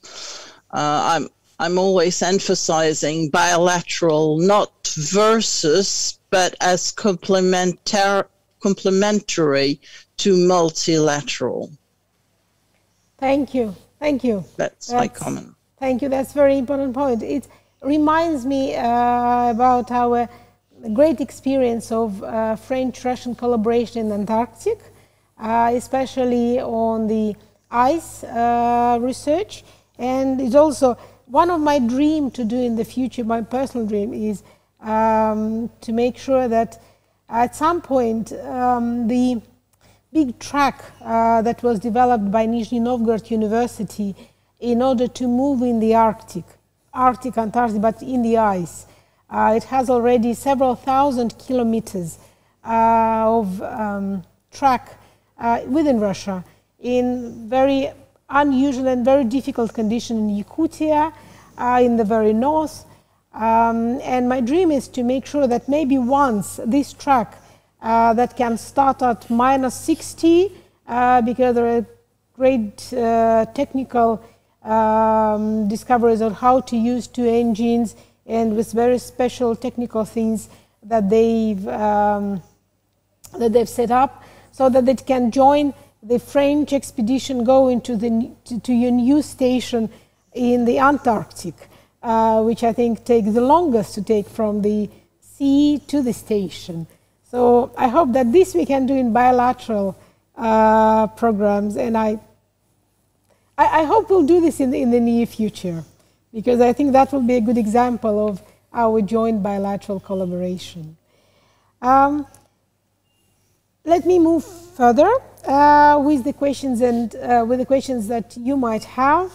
Alexandra, Andreas, do you have any questions to us, or do you have any new answers that we need to consider and take in consideration when planning Russia mobility program?